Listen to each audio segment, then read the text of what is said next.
like Joe, Not the totality of my argument, but keep you're going. yeah, sure, you're an intelligent dude, but like last year, like on March or something, you called an Asian dude white presenting and tried to use that to dismiss his argument when you guys were talking about race in America, right? So like, I don't I can pull up fucking countless examples of you just being outright racist toward white people, in my opinion. Okay. Right? That we've all And? so given that you're an intelligent person who understands race as a social construct, it doesn't seem like that education helped you be less racist toward white people. So what would keep you from stopping that behavior?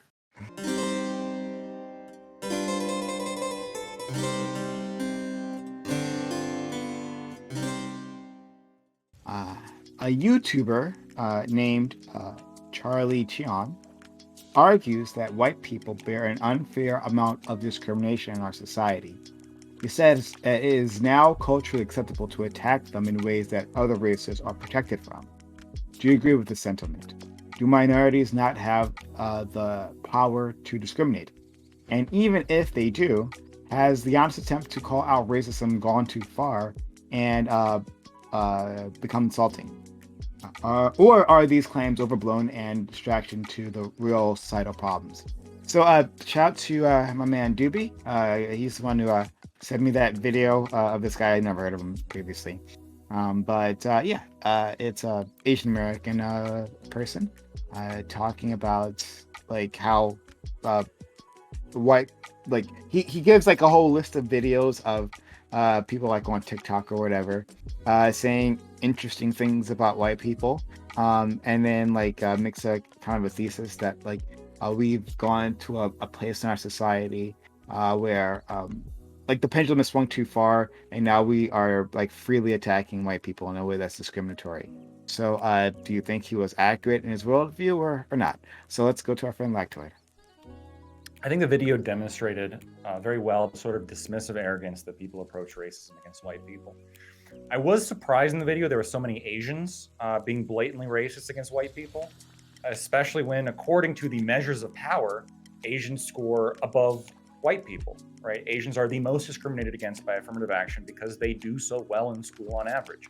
And Asians outperform white people in earning money. When they say racism is prejudice plus power, what do they think power is? Is having more money and more advanced degrees from respected universities power? If it's not, why? What about Jewish people? They make dramatically more money than your average waspy white guy, nearly twice as much on average. What are you pointing to when you talk about power? And I think this is ultimately why anti-racism is so toxic. It's literally Nazi identitarian ideology. You pull out white of any statement from these anti-racist activists and replace it with the word Jew, and you have a speech from Hitler. For example, quote, the disavowal of race as an organizing factor, both of individual Jewish consciousness and the institutions of society at large, is necessary to support current structures of capitalism and domination, for without it, the correlation between the distribution of social resources and the Jew would be evident. This is a quote from Robin DiAngelo, in which I just pulled out the word white and I put in the word Jew. The reason why this statement, when applied to a more statistically powerful group like Asians or Jews, sounds like a Hitler speech is because these people represent the same ideology as Hitler. They are racial identitarian Nazis, clear cut, and props to this kid for calling them out. Hey, Lactoid, could you do me a favor and could you post that original quote in the group chat? Media literacy, yeah. Right. Thank you so much. Let's go to our friend Scott. So first, yes to everything Lactoid said, but I want to go a little bit deeper because many of these people are focused on the idea of institutional racism, right? This when we pick apart this idea of power and privilege, this idea that there are systemic racism or there are institutions of power, legal structures, cultural structures. If we look at it from a systems theory perspective, of where Black people are kind of disenfranchised or oppressed. And what I want to say is that it's obvious and plainly obvious that the exact opposite is true, that it's white people that are oppressed, that it is just factually true, right? Like we can look at cheeky examples of TikTok videos and we can recognize that it's in vogue to be able to say horrible things about white people and all that will happen is you'll end up on a libs of TikTok video and conservatives will talk about it, but you're not afraid of losing your job. You're not afraid of, anything substantive happening to you. Whereas, if it was the exact opposite, you'd lose your job. You'd be in a lot of fucking trouble. But let's talk about institutional racism, right? So there's this great case that was highlighted by a recent Reason article of Joshua Dima. And he's suing the city of Portland because his work environment was so incredibly racist towards him for the crime of being white that eventually, after years and years of harassment from all of the anti-racism training and all of the critical race theory that was injected into his workplace, the lack of opportunities, people saying that we can't hire certain people because they're white, and things like that, he was forced to leave that job because it was a toxic work environment. For example, the BBC has job listings and has had job listings for years that say that cis white people are not allowed to be hired for this position because they need to increase their diversity, which basically means, oppression against white people.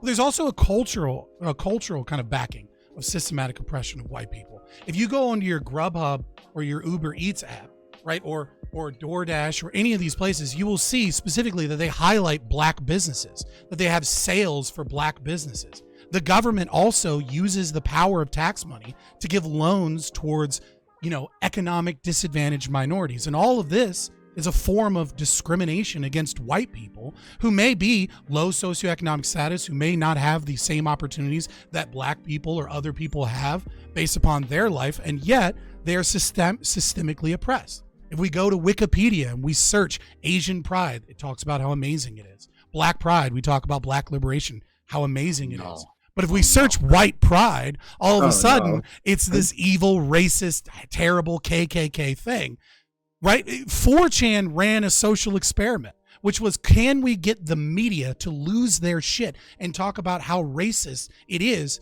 to put up signs that say it's okay to be white? And the media fell for it immediately. And they talked about the horrible white supremacy that was invading neighborhoods because people put up signs simply saying it was okay for white people to exist. So I would put forward that not only has our culture shifted and made it vogue to be able to attack white people, but also we are the number one people suffering from racial systematic oppression from both the state and corporations today. And there's just no argument against that.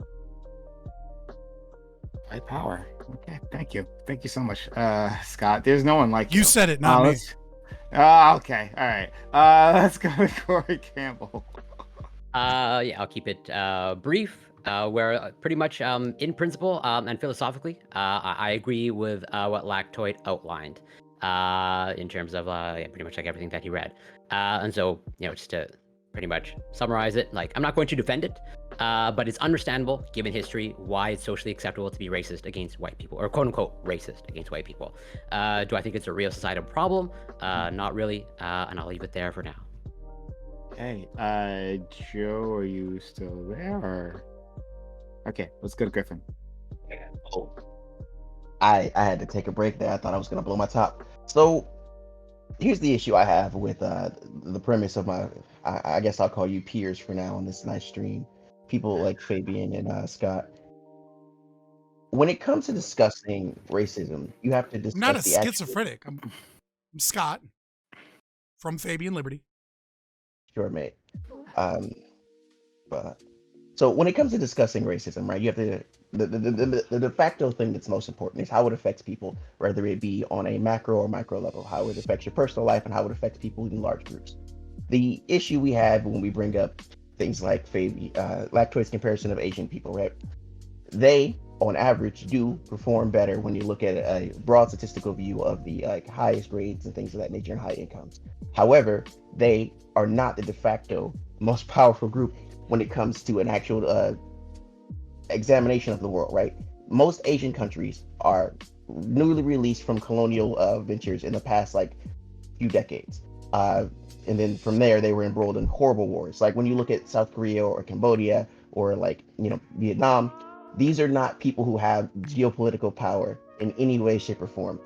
the issue I have with things like Lactoid's speech that he gave is that you can replace a word, but the word matters because the context matters. The material conditions of those people matter. The reason Material why conditions, we chat. can use this specific word is because those people have a material condition that make them fit better in the rationale we're trying to make, rather than the outward group.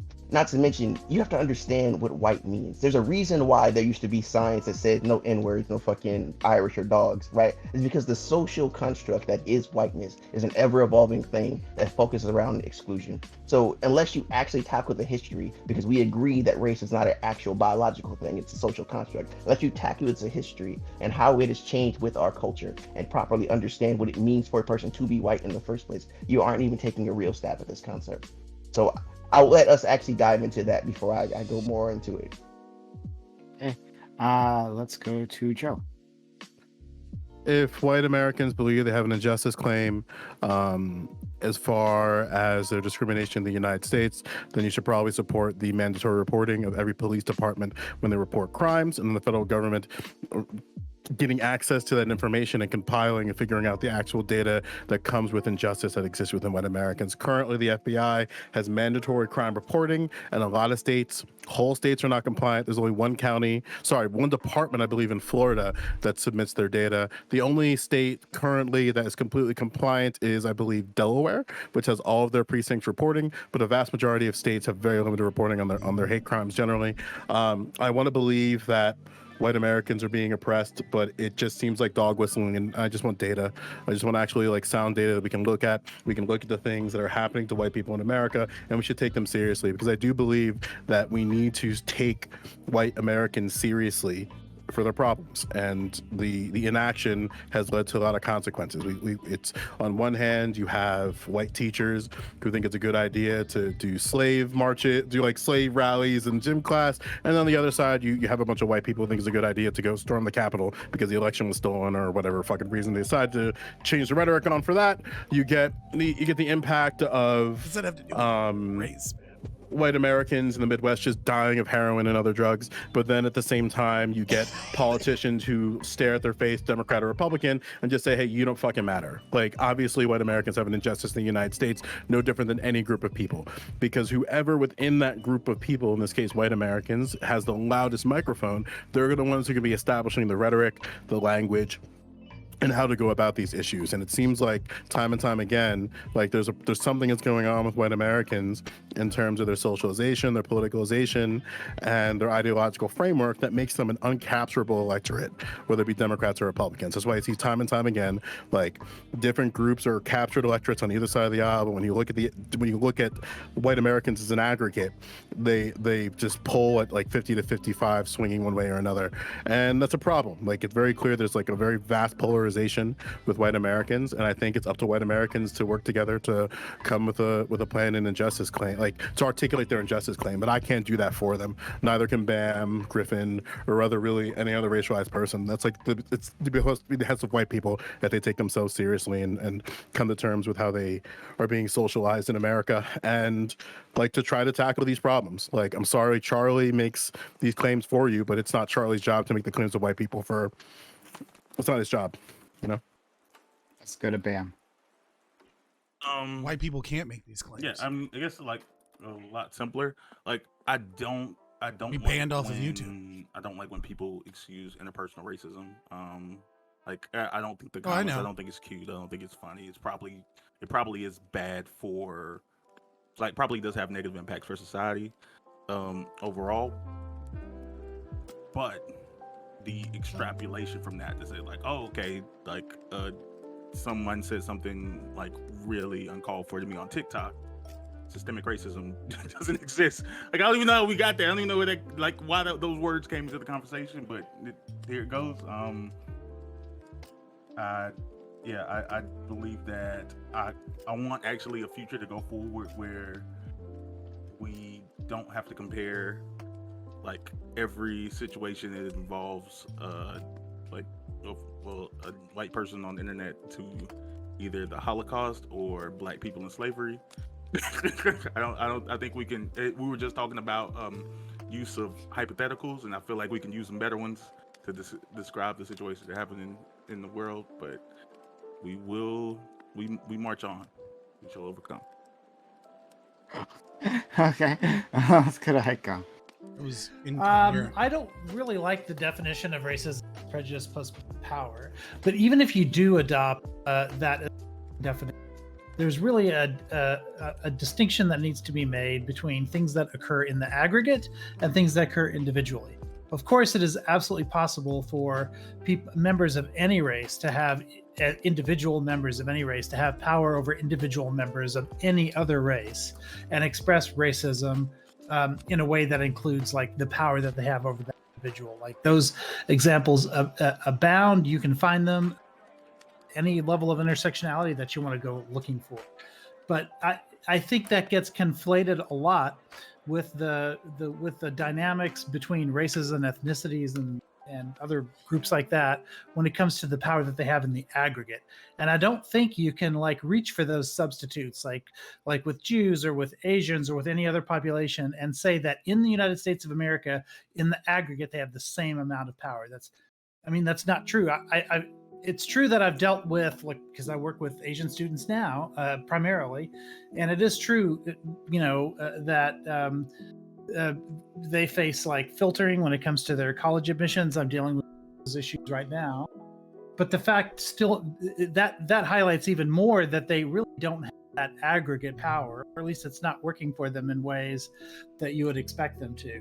And the fact is, white people in America still have the numbers, just the total numbers, to where even if other individuals can, have higher test scores or have higher income or something like that, they still don't have that sheer number to have that aggregate power.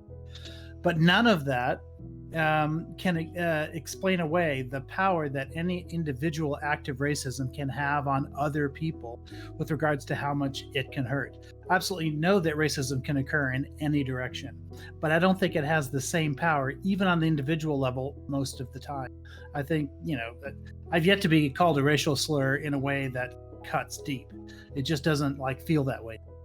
And that kind of experience is really, I think, hard to explain to people who haven't dealt with it. And I am talking about the United States here because I do know that I've heard Desperado Sensei talk about how white people are treated in Japan. It's a different experience, and I know that that's true in other parts of the world as well. But I'm talking about specifically within the United States here. And then finally, Doobie. Yeah, I basically agree with everything the guy said in the video. I think Prime, you probably expected that. I think that we could look to crime statistics and how many hate crimes are white people experiencing or whatever, but I think that's not really the meat of the issue, right? For me, the meat of the issue is that it's become acceptable. It's become it's encouraged in some ways for people to be just casually racist toward white people. In fact, white people are applauded when they shit talk themselves for being white, right? How many white streamers have we seen in this space? Oh yeah, I'm white, so blah blah blah, or I'm white, so whatever. Or when a white woman cries on Twitch, right? The joke is, oh god, it's white woman's tears, right? I feel like this it's really toxic to not just to this space, but to the country, to have any group of people being targeted in this way and being made light of because of their skin color, right? I don't want to be super a cliche, but I think that somewhere along the line, from Martin Luther King, right? This content character thing, right? Yeah, I think we went through the colorblindness thing. Somewhere we decided that was a bad idea, and we went the total opposite way. Now we need to be aware of people's skin color, and now because we're aware of people's skin color, we need to treat them differently based on that skin color, and because we're treating them differently, we need to punish people for the crimes of their ancestors, or punish people for the poverty rates or something, right? And this is why it's okay to shit talk white people. It's okay to shit talk white women. It's okay to give black and brown people access to grants and to funding that white people just don't have access to because of their skin color. I feel like we've gone totally the wrong direction, right? And I don't understand why anybody would be okay with this. And even this idea that whiteness is it's an exclusionary concept, right? And it's like evolving, and you know, if you're in the whiteness category, you're necessarily excluding other people, so this makes you bad somehow, as if you chose for your skin color to be white, right? It's ridiculous. Like I think we just need to drop the fucking racism, and I think we need to acknowledge that a lot of the stuff that people are pushing these days is just flat out racism. Okay. Everything always gets thrown in. My bad. Yeah, I mean, like, we can just be kind of honest here that there's been a lineage of exclusion in the United States on the basis of people's physical characteristics. That's what happened. We had a lineage of exclusion towards Asian Americans, and we have a lineage of exclusion towards Black Americans. We have a lineage of exclusion towards women, and we have all these groups have a lineage of exclusion. The problem is when we finally have to come to that redress, and that redress has to be concentrated towards that group or on that particular injustice claim, then all of a sudden there's this weird conversation of like, well, we can't do that because it's going to alienate the blacks, or we can't do that because it's going to alienate men. And it's like, no, like if there is an injustice claim that exists within white Americans, it has to be a targeted redress that targets white people, period. And like you're going to have to like, and this is true for it's true for Black people and their injustice claim, it's true for Asian Americans and their injustice claims, it's true for Indigenous people and their injustice claims. But at the end of the day, it's the onus of white people to bring forth that injustice claim to the governing body so that we can actually look at this and take this seriously. That's all. What injustice? Okay, when you say injustice claim, what do you? Because I mean, Scott gave an example earlier, right? How is this any different than just saying the kulaks need to be punished? You're literally saying that that an injustice claim is going to have to affect and intentionally harm other races of people. That's such a racist, authoritarian thing to say. This is such a silly thing to do when you're not taking a topic seriously. We can recognize. I'm taking it very seriously. You're advocating political violence against whites. You're not taking it seriously. I said explicitly, if white Americans have an injustice claim, you can't give treats to other racialized groups. I explicitly said that.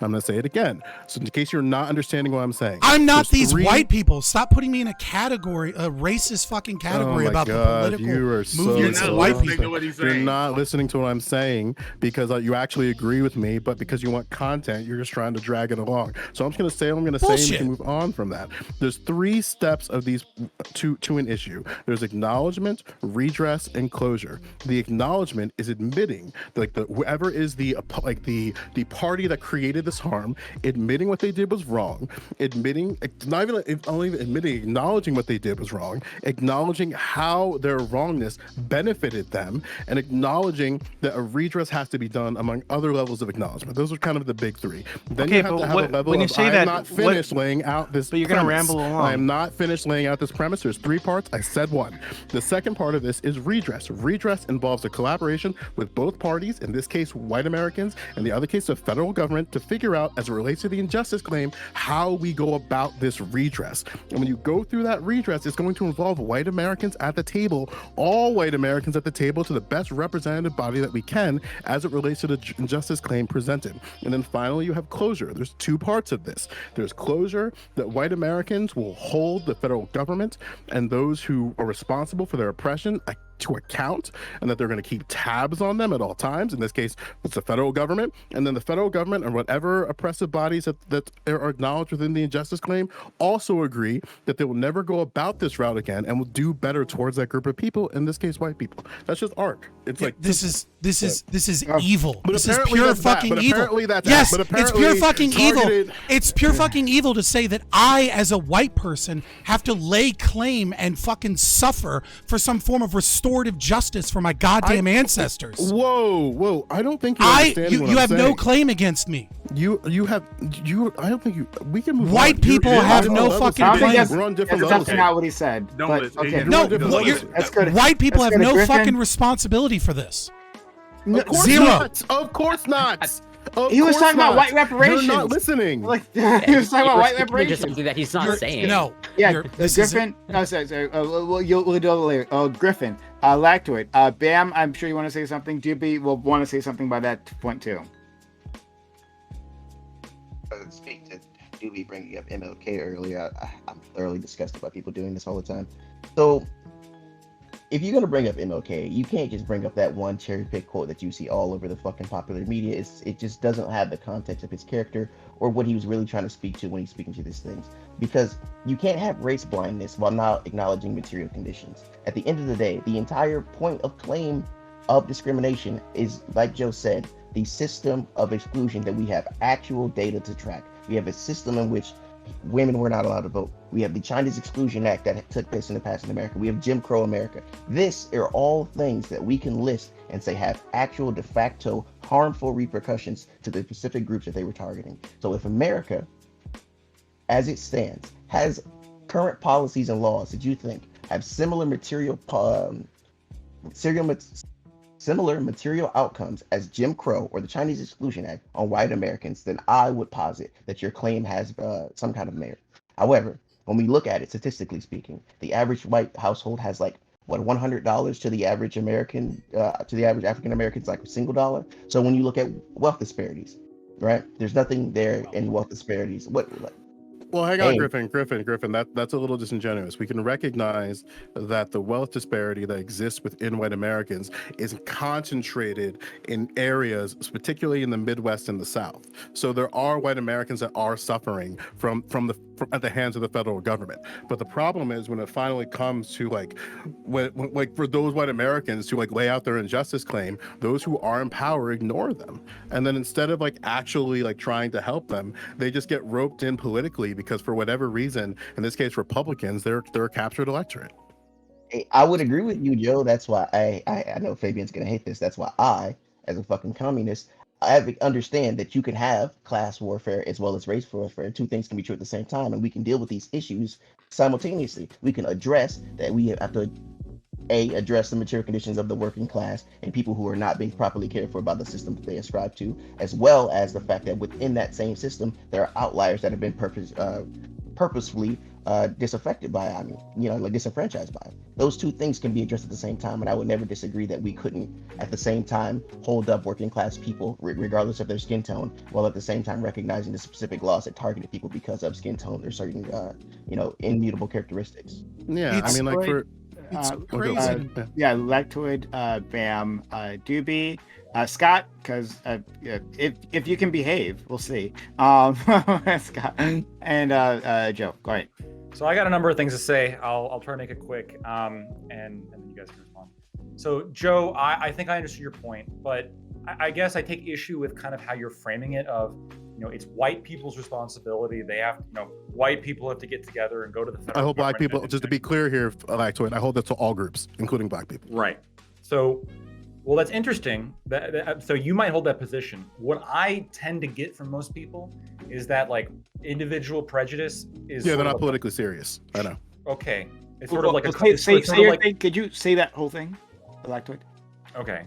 So when you say, and I'm not going to pretend to know your position now, I'm just saying kind of what I perceive about society, which is when there's a statement of it's a white people's responsibility to seek this redress, right, with the federal government if they've been discriminated against.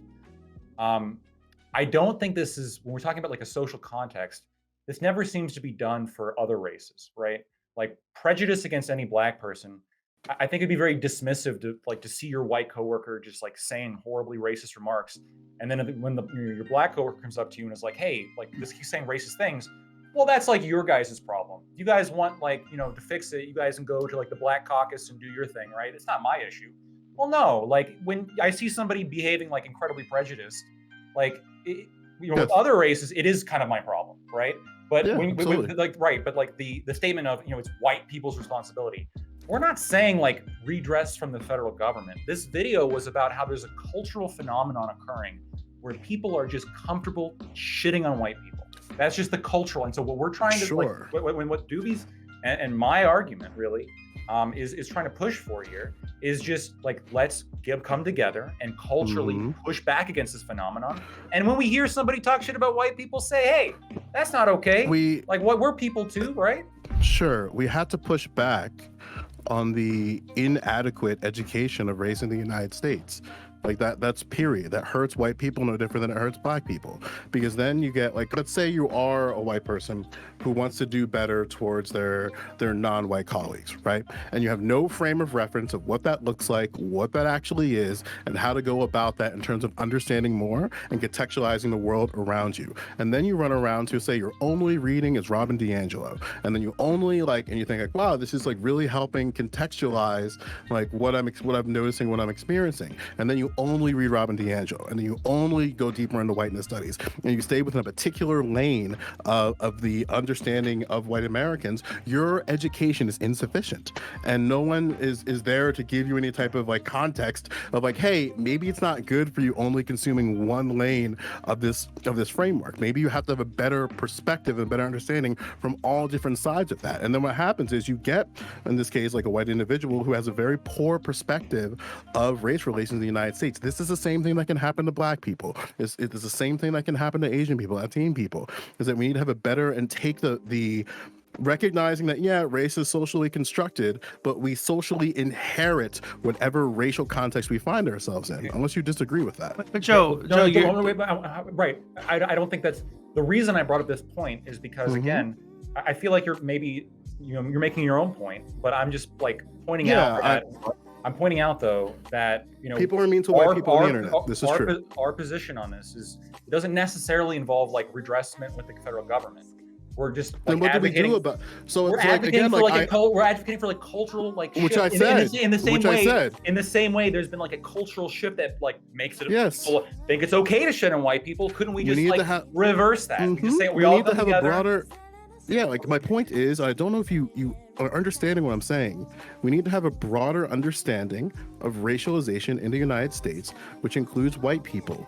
Like it benefits them as well to have a broader understanding. That way you don't have black people shitting on white people for the fact that they are white. That's why you don't have like black people shitting on other black people for the fact they are black. So isn't it all? It's all of our responsibilities then. It's not just like of course, white but the thing problem. that I'm directly talking about, if there is this phenomena of white people being discriminated against institutionally, then there has to be some level of redress, but there has to be an injustice claim that's articulated. That is not the burden of black Americans. No different than I'm expecting a white person to make the injustice claim of reparations for me. Like that.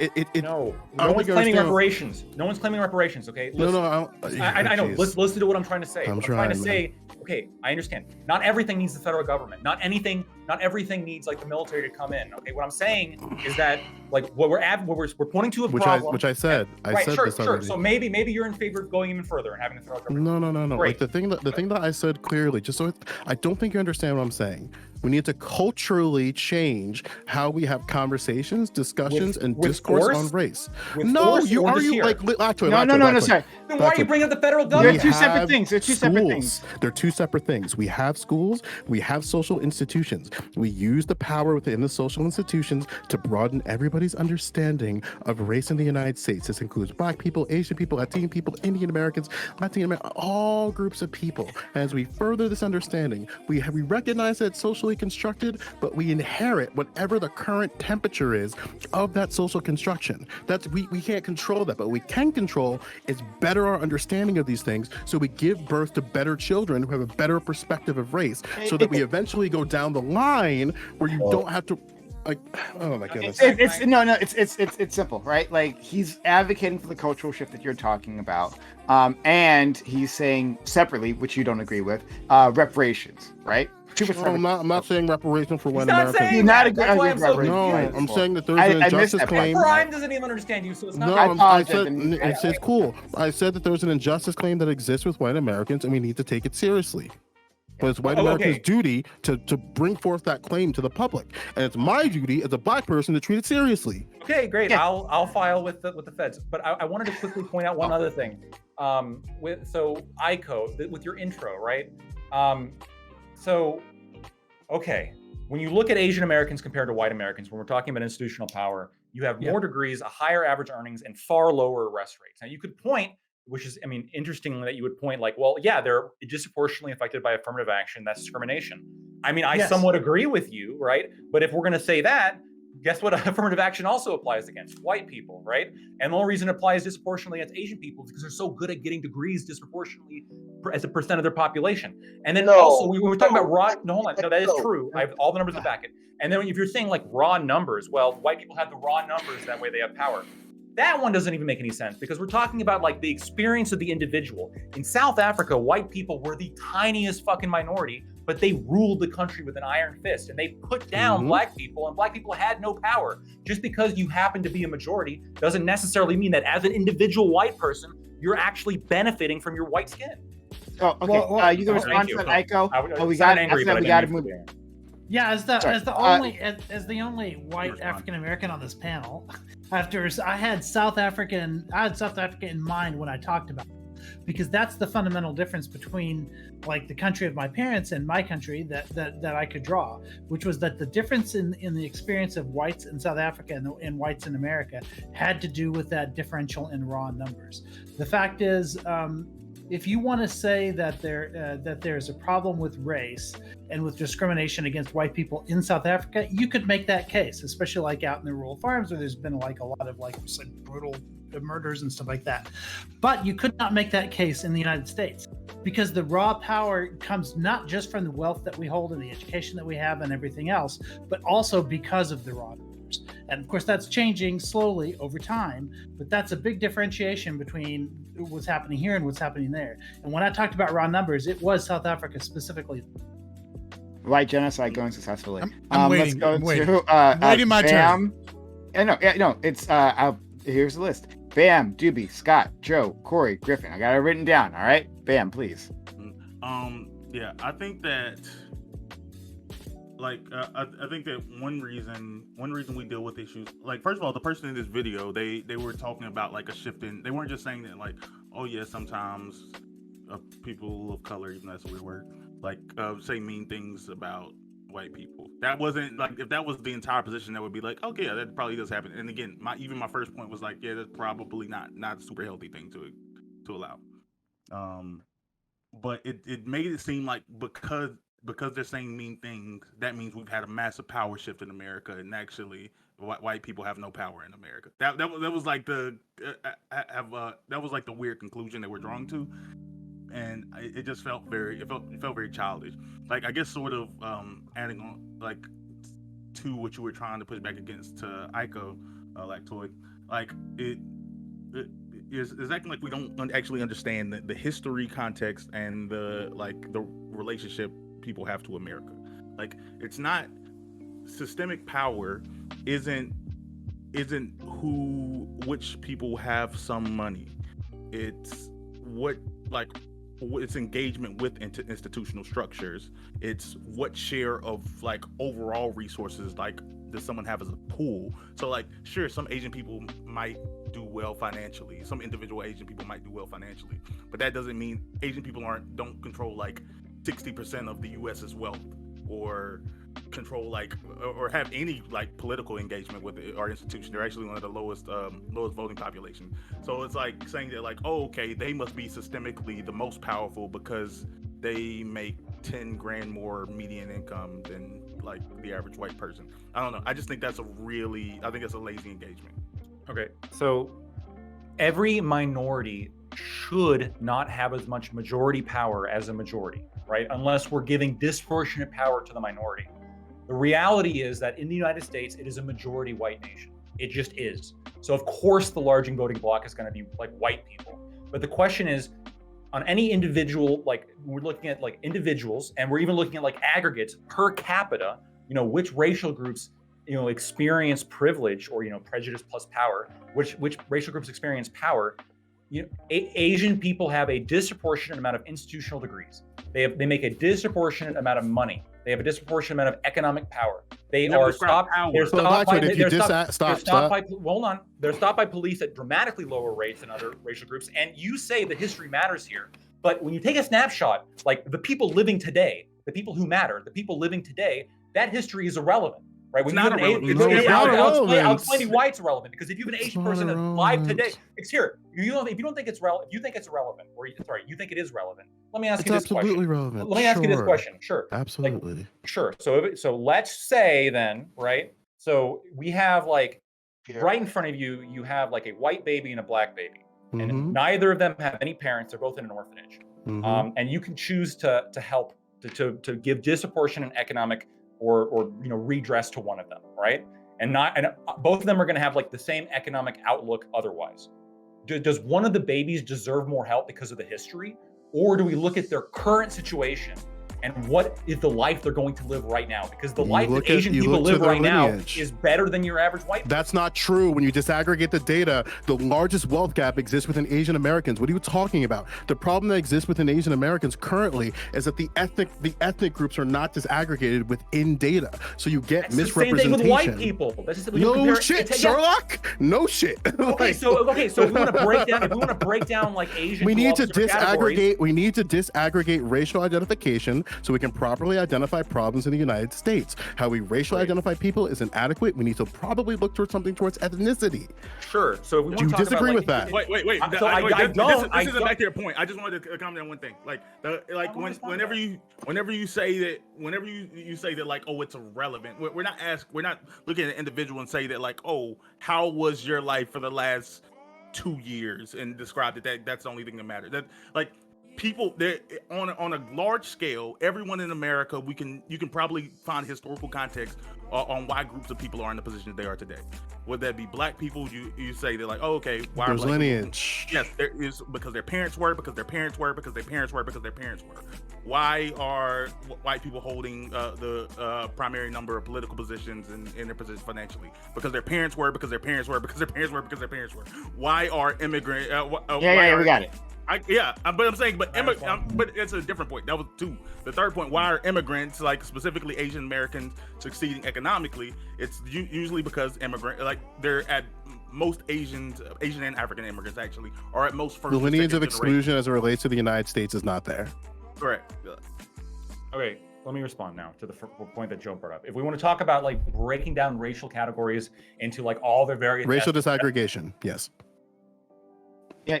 If we want to break it down to all of its different ethnic categories, we can do that. I mean, we're just literally having like more specific identitarianism at that point, I guess, because even within those ethnic groups, we have all sorts of different people experiencing different things. This is one of the problems with like these arbitrary identity groups to begin with. It's not arbitrary. That data it's not arbitrary. It matters. But right.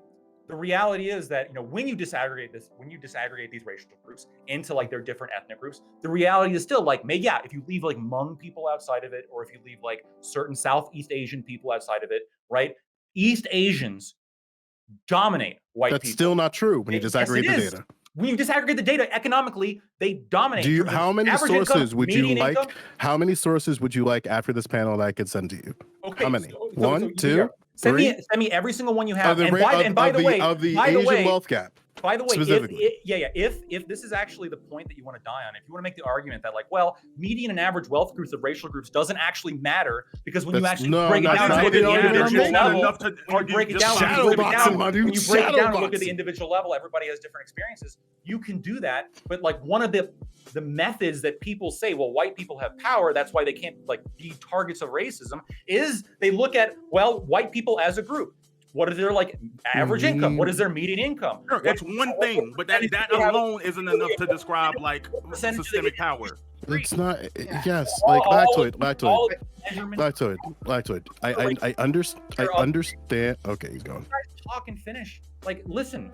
It's weird that you're like trying to play victim right now. Just talking so fast, and I wouldn't have to repeat myself. You guys wouldn't fucking just listen. Okay? Yeah, let it finish, please. Let me finish this one thing. Okay. So again, by the exact same measurements that you're using, or that people use, maybe you might deny using it, but that people use to measure like white privilege and white power here, is things like, very commonly accepted national statistics such as median income, average income, institutional degree achievement, your property holdings, like all things, right? Like these are like common ways. And then it turns out when you look at them, it's not like your average white guy that's on top. And you are not comfortable with, so far you guys haven't been very comfortable with the racist against white people, which I appreciate. But people are not as comfortable with being racist against or with white people. And I think that's the problem. There's just people have kind of shifted into this comfortability with saying, not only shitting on white people, but actually here's a topic of redress with the federal government.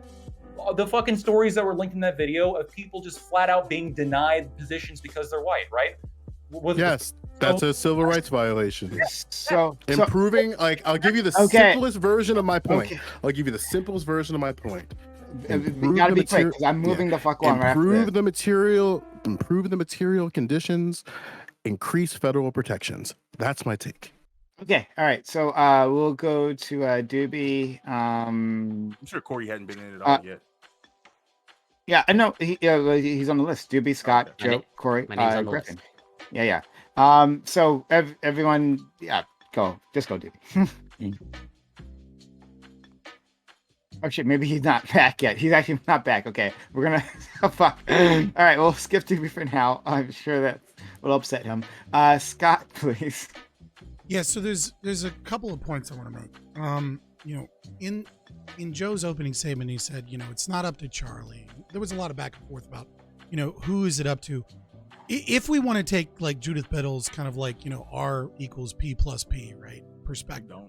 Then, everyone's talking about privilege plus power here. So it seems like that's the framework we want to use. I would disagree with it, but nevertheless, if we want to take that perspective, the reason Charlie's speaking up is because Charlie has more power than white people.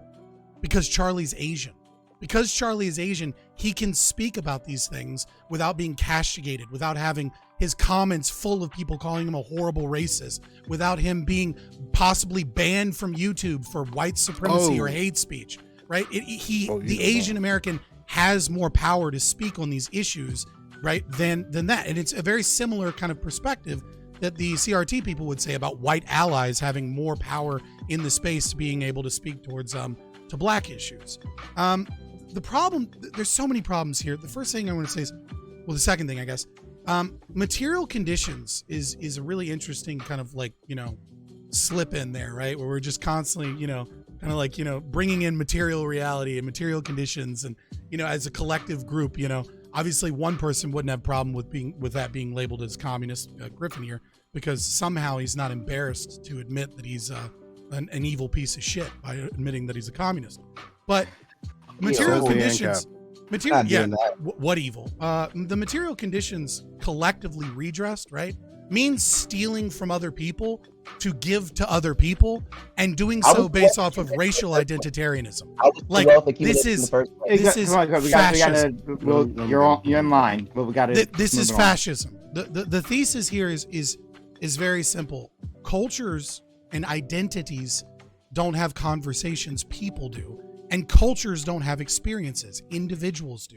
And so you can bring up whatever statistical data point you want, but if I am a white business owner and the Small Business Authority gives a loan specifically to my black competitor and he's able to beat me and my business is destroyed, it doesn't, the systemic racism, the data, the numbers, the material conditions, none of that shit matters when the government specifically destroyed my business in favor of someone else because of the color of their skin. That is racist as fuck, and supporting things like that is a problem. And it's one of many problems that we have currently. Because you're acting like we can just start the race today and say go, like from everyone with their current position. Hold on, no. I want you. I'll let you finish your point. But like, it seems like we're having an issue here, and it's like the one I kind of predicted. That like we're race might be a hot button topic. Oh, yeah, right, it is for sure. Yeah, we're having like we're mixing two different conversations, right? Like, and for lack of better terms, I'm just going to use these like macro racism and like micro racism, not microaggression, but like micro racism, interpersonal racism. We are describing one thing and we're saying there's a problem like macro racism, and we're acknowledging that. And then we move seamlessly into interpersonal racism, and then we say, well, you're not acknowledging the pain here within this interpersonal relationship. So like, I think we need to be clear as to what we're talking about at each individual point and address that. I'll be super clear and quick. I am an individualist, and I don't buy the identitarianism that is explicit within discussing issues like macro racism, because racism doesn't happen at a macro level. It happens at an individual level. You can aggregate that and attempt to try and study how multiple instances are occurring and call it macro racism. But at the end of the day, it only happens to an individual.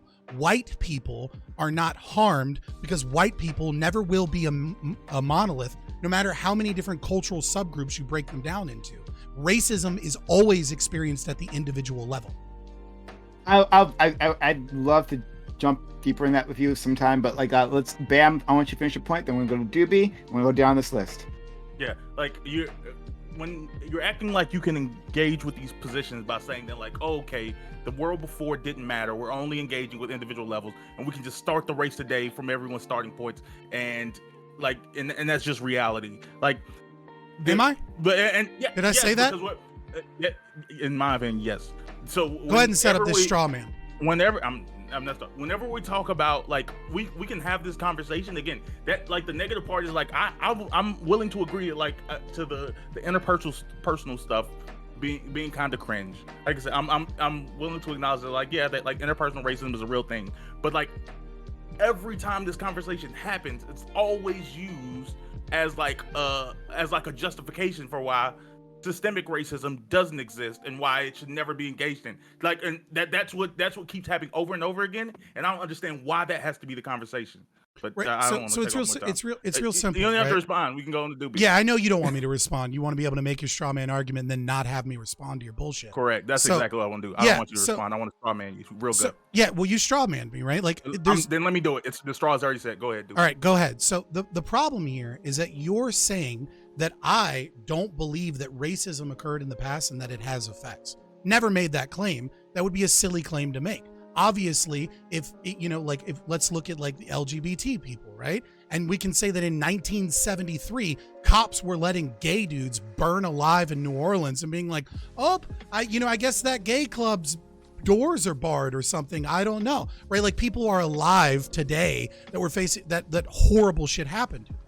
The problem is when you start talking about ideas like positive rights, even though you're not really talking about it, when you start saying, how do we fix these things? And the way that you fix these things is by saying that the current people living must force some form of additional taxation, some additional disadvantages, some additional harm, and also culturally we get to shit on them because of the color of their skin, right? Because it's tied to other people that did bad things, and that is a form of justice. No, you don't get to say that because bad things affected people in the past and that those effects are still here today, that current people need to face some level of suffering to make up for that injustice.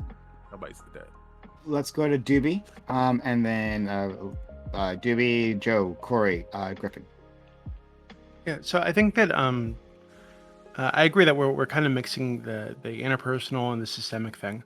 But if we wanted to talk about something that's like actually government level, there are like many grants and loans that are specifically targeted toward, specifically, well, among others, that are specifically targeted toward minorities that white people do not have access to, whether you're poor or not poor, right? So these things exist. So all these people here saying, hey, if there's like a grievance that needs to be addressed, my question number one is, would you consider that to be a legitimate grievance that white people could have? If you want to go to the interpersonal level, I don't buy this idea that, like, oh, we just need more critical thinking, we need more people to learn about what race is, etc. Because, like, Joe, you're a great example of this. We need more CRT praxis. It'll be less racist then. Like, Joe, you're my argument, but keep going. You're an intelligent dude, but like last year, like fucking like on March or something, you called an Asian dude white presenting and tried to use that to dismiss his argument when you guys were talking about race in America, right? So like, I can pull up fucking countless examples of you just being outright racist toward white people, in my opinion. Okay. Right? That we've all so given that you're an intelligent person who understands race as a social construct, it doesn't seem like that education helped you be less racist toward white people. So what would keep you from stopping that behavior? You should have seen how racist he would have been before. Oh yeah, brother. Joe's always been pretty racist. I've always considered Joe to be like a pretty like openly Yeah, racist person. every for single white black people. person on Twitch is racist. We know. I don't. Okay, so first off, that's ridiculous. Don't try to it's don't ridiculous. try to equate Okay, yourself dude. with all black people. So, for example, I don't think Prime is racist. Griffin doesn't strike me as a racist. I mean, Van Prime doesn't was strike called me a as racist explicitly by I think Fabian, so. you specifically are a racist, Joe. That's But cool. Yeah, I have. there are plenty of black people that I know of on Twitch Are the who are not racist? racist. Are the racist? right? How many racist stamps do I get before I get a discount at Wendy's? Well, the thing is, Five, this is like six? this is the difference between us, right? So I'm talking about you as an individual. When I think of you as an Okay. individual, I don't think Cool. you're representative of all black people. Right? No so shit. so yeah, okay, no shit. So why would you generalize and say, oh, well, he's calling me a racist, so he must think that all black people on Twitch are racist. I'm calling you specifically a racist. I'm saying that you said racist things. Cool. Right. So given the argument that you were making earlier about how black people need to be aware of this, they need to stop doing this, and we need to educate them so they stop behaving this way toward white people. What could we do to make you less racist toward white people? When you make mistakes in social situations, you do redress as appropriate relative to the social situation. Did you know who I spoke to after that little gaffe? Did you talk to the representation or the representative of the Asian race? I talked to Kenny. I talked to Kenny's you directly after the panel. I actually apologized to him directly on the panel as well. You know who I talked to after that? Beautiful. You know who I talked to after that? Who? Senpai Chow for 4 hours actually. The video's online. It might not be 4, it might be 2 or 3. But I talked to him after that specifically. You acknowledge that was like a racist comment that you made. Yes, I did. Okay, so And what I about all the apologize to other Kenny to other his races? Okay, so It I'm gonna seems be like I'm here's gonna be the problem. hold on, Okay, wait, no, stop. I'm gonna be totally charitable here. I'm asked gonna be me a charitable. question, So and I'm gonna answer imagine it in I'm its gonna imagine that totality. Joe that you asked me a currently question, that you and I'm gonna currently answer you it in its gotta please. totality. that you You got a currently question. Can I answer? disavow Can I all answer? previous. Oh, hey, whoa. Okay, look, dude, you made an explosive claim about Joe, so I'm gonna respond to that. Then you will, I promise, we're gonna go back to you. So the thing is, we recognize on Twitch that the snapshot and the clip, whatever the situation is louder than whatever change is done underneath. This is the same reason why people still think Vosh is a pedophile, despite the fact that part of the redress was that evidence that he was strange towards women online is there in a Google Drive. You can search for it right now.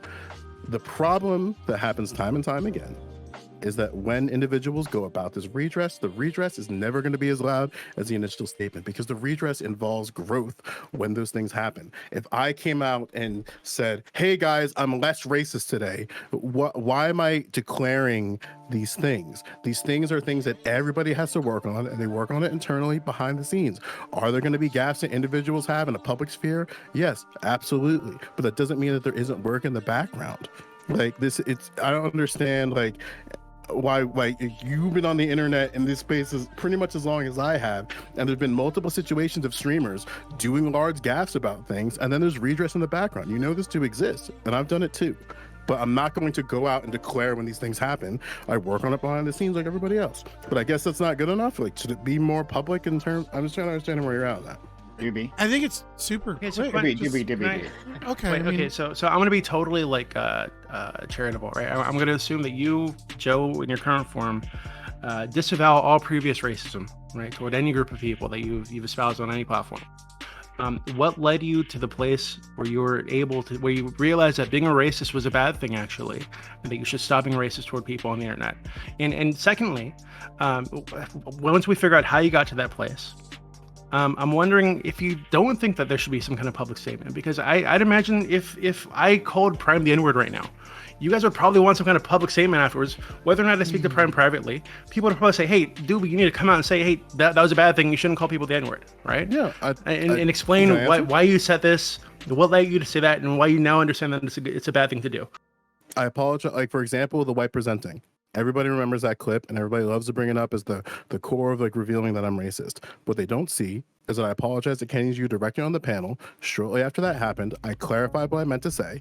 Kenny's you and I had a conversation after that, after the panel, where I clarified, I apologized to him, and he said, and I'm quoting, "You don't have to be sorry," but he did accept my apology. Also, for whatever it's worth, actual Corn was there. What's that dude's name? Jake? He was there privy to that conversation too. So if you ask him, he was on the panel. He was on the after panel when that happened. Everybody on that panel watched me apologize, including Danabo. Every single person. You can talk to Danabo, actual Corn, Kenny's you. Yeah, I accept Dylan that you Burns, apologize. I Yes, believe you. I So I'm asking. So apologize. what I'm asking And you is then like, what after that, led you to there's the a- point where you were able to apologize? That you felt like you needed Because to I apologize? recognized that I misspoke, and he took a reaction that was serious, and Misspoke. I did it. Did you misspeak, or was it racism? Was it like a mistake in the I way that you formulated the misspoke and sentence, or were you being a misspoke and made a racist? racist statement towards an Asian American on a panel, and that was unacceptable. Can we move Okay, on? so from you this don't debate? actually feel that you were being a racist at the time. You just misspoke, basically. I was obviously being a racist at that point. That was the impact. so I it don't was control the deeper than impact of my misspeaking. messaging.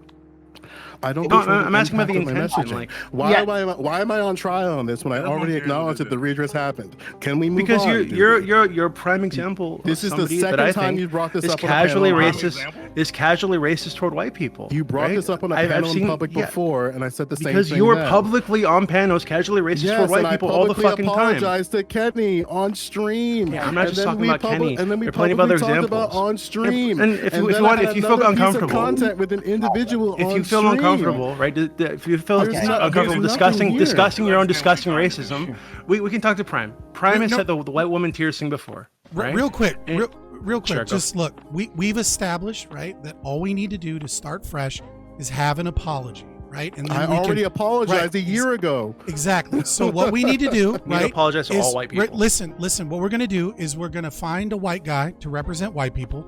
He's gonna collectively apologize for us, right? And then we can get rid of all of this racial discriminatory practices and the SBA, all of these other things, because all we need to do is just have a nice little apology, and then we can start clean slate, and you guys can stop fucking bringing up your racist ideology against us, and we can just move forward where everyone is treated as equal. Does that sound good?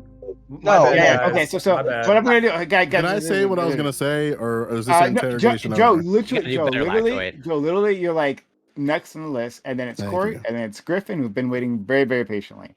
But Juby, you want to ask me something? I'll give you space to ask me whatever that was.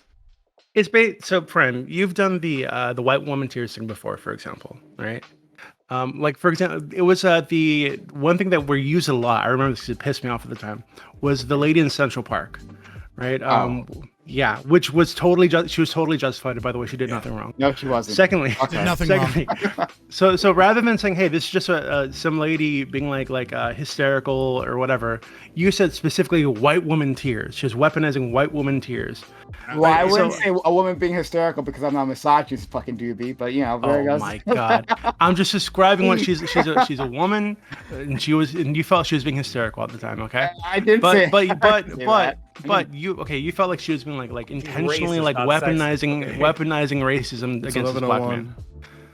Yeah, it's 11:01. You sat in for a 3-hour panel. Like, deal with it. I had a Um, great Sigmund and I- Frog joke about that hysterical. Yeah. Doobie. Okay, finish so it. Prime, Prime and Joe. What led you guys? Well, Prime. I don't think you would back off the white woman tears thing. But so what I was trying to ask Joe is like, what led you to the position when you felt like it was actually not okay to be racist? First off, and secondly, are you guys actually okay? Are you guys actually okay with getting rid? Are you guys actually okay with getting rid of the blatantly racially discriminatory policies that I brought up earlier, like these grants and loans that are available specifically to non-white people? I want to have it. I'm sorry. No. I'll just say this quickly, and then we'll move on. Right? Like, I'll never apologize for the white woman in Central Park. Fuck her, right? She called an execution, and she deserves. Well, okay. Anyway, but beyond that, like in terms of those individual policies, that sounds like a longer conversation. Ask that because this is exactly what I'm talking about. Just say it's in terms racist. of, Don't like- say it's a longer No, conversation. I don't think it's fucking racist. It is a longer conversation. I think you were talking about like disparate impact and like how even though you are making up for it within a macro scale, on the micro scale, it hurts. It hurts an individual person, right? Like the thing that Scott talked about, like a white business owner not getting a loan that his black counterpart got, right, would hurt him in business. I can acknowledge that. But there's still something called disparate impact, and it doesn't take into account that there are other opportunities available as a white person that simply exist that don't exist for a black person. That's the thing that happens. Name one. Right? But like again, this is I'm not gonna do that. I'm not gonna do that. Yeah, Like I just said before at the start, there's a longer conversation. I would love to have that longer conversation, but like I can't do it the justice here. So we're gonna move past that. But Okay, so Joe, it's your turn. Corey, Griffin, and then we're at the end of the list. If someone wants to jump in, then do that. Bam. In the United States, there's a lineage of exclusion. That lineage of exclusion is going to vary from group to group. If we look particularly at schools, for an example, when we were trying to integrate schools, we recognized that there are disparities in education, and a more educated populace is an important thing. We asked the states this: please admit Black people into your institutions, or we will give you money to build schools for them so they have schools for themselves. These are known as, what are they known as, ma'am? What? Oh my God, I'll mute it. My bad. Oh Lord.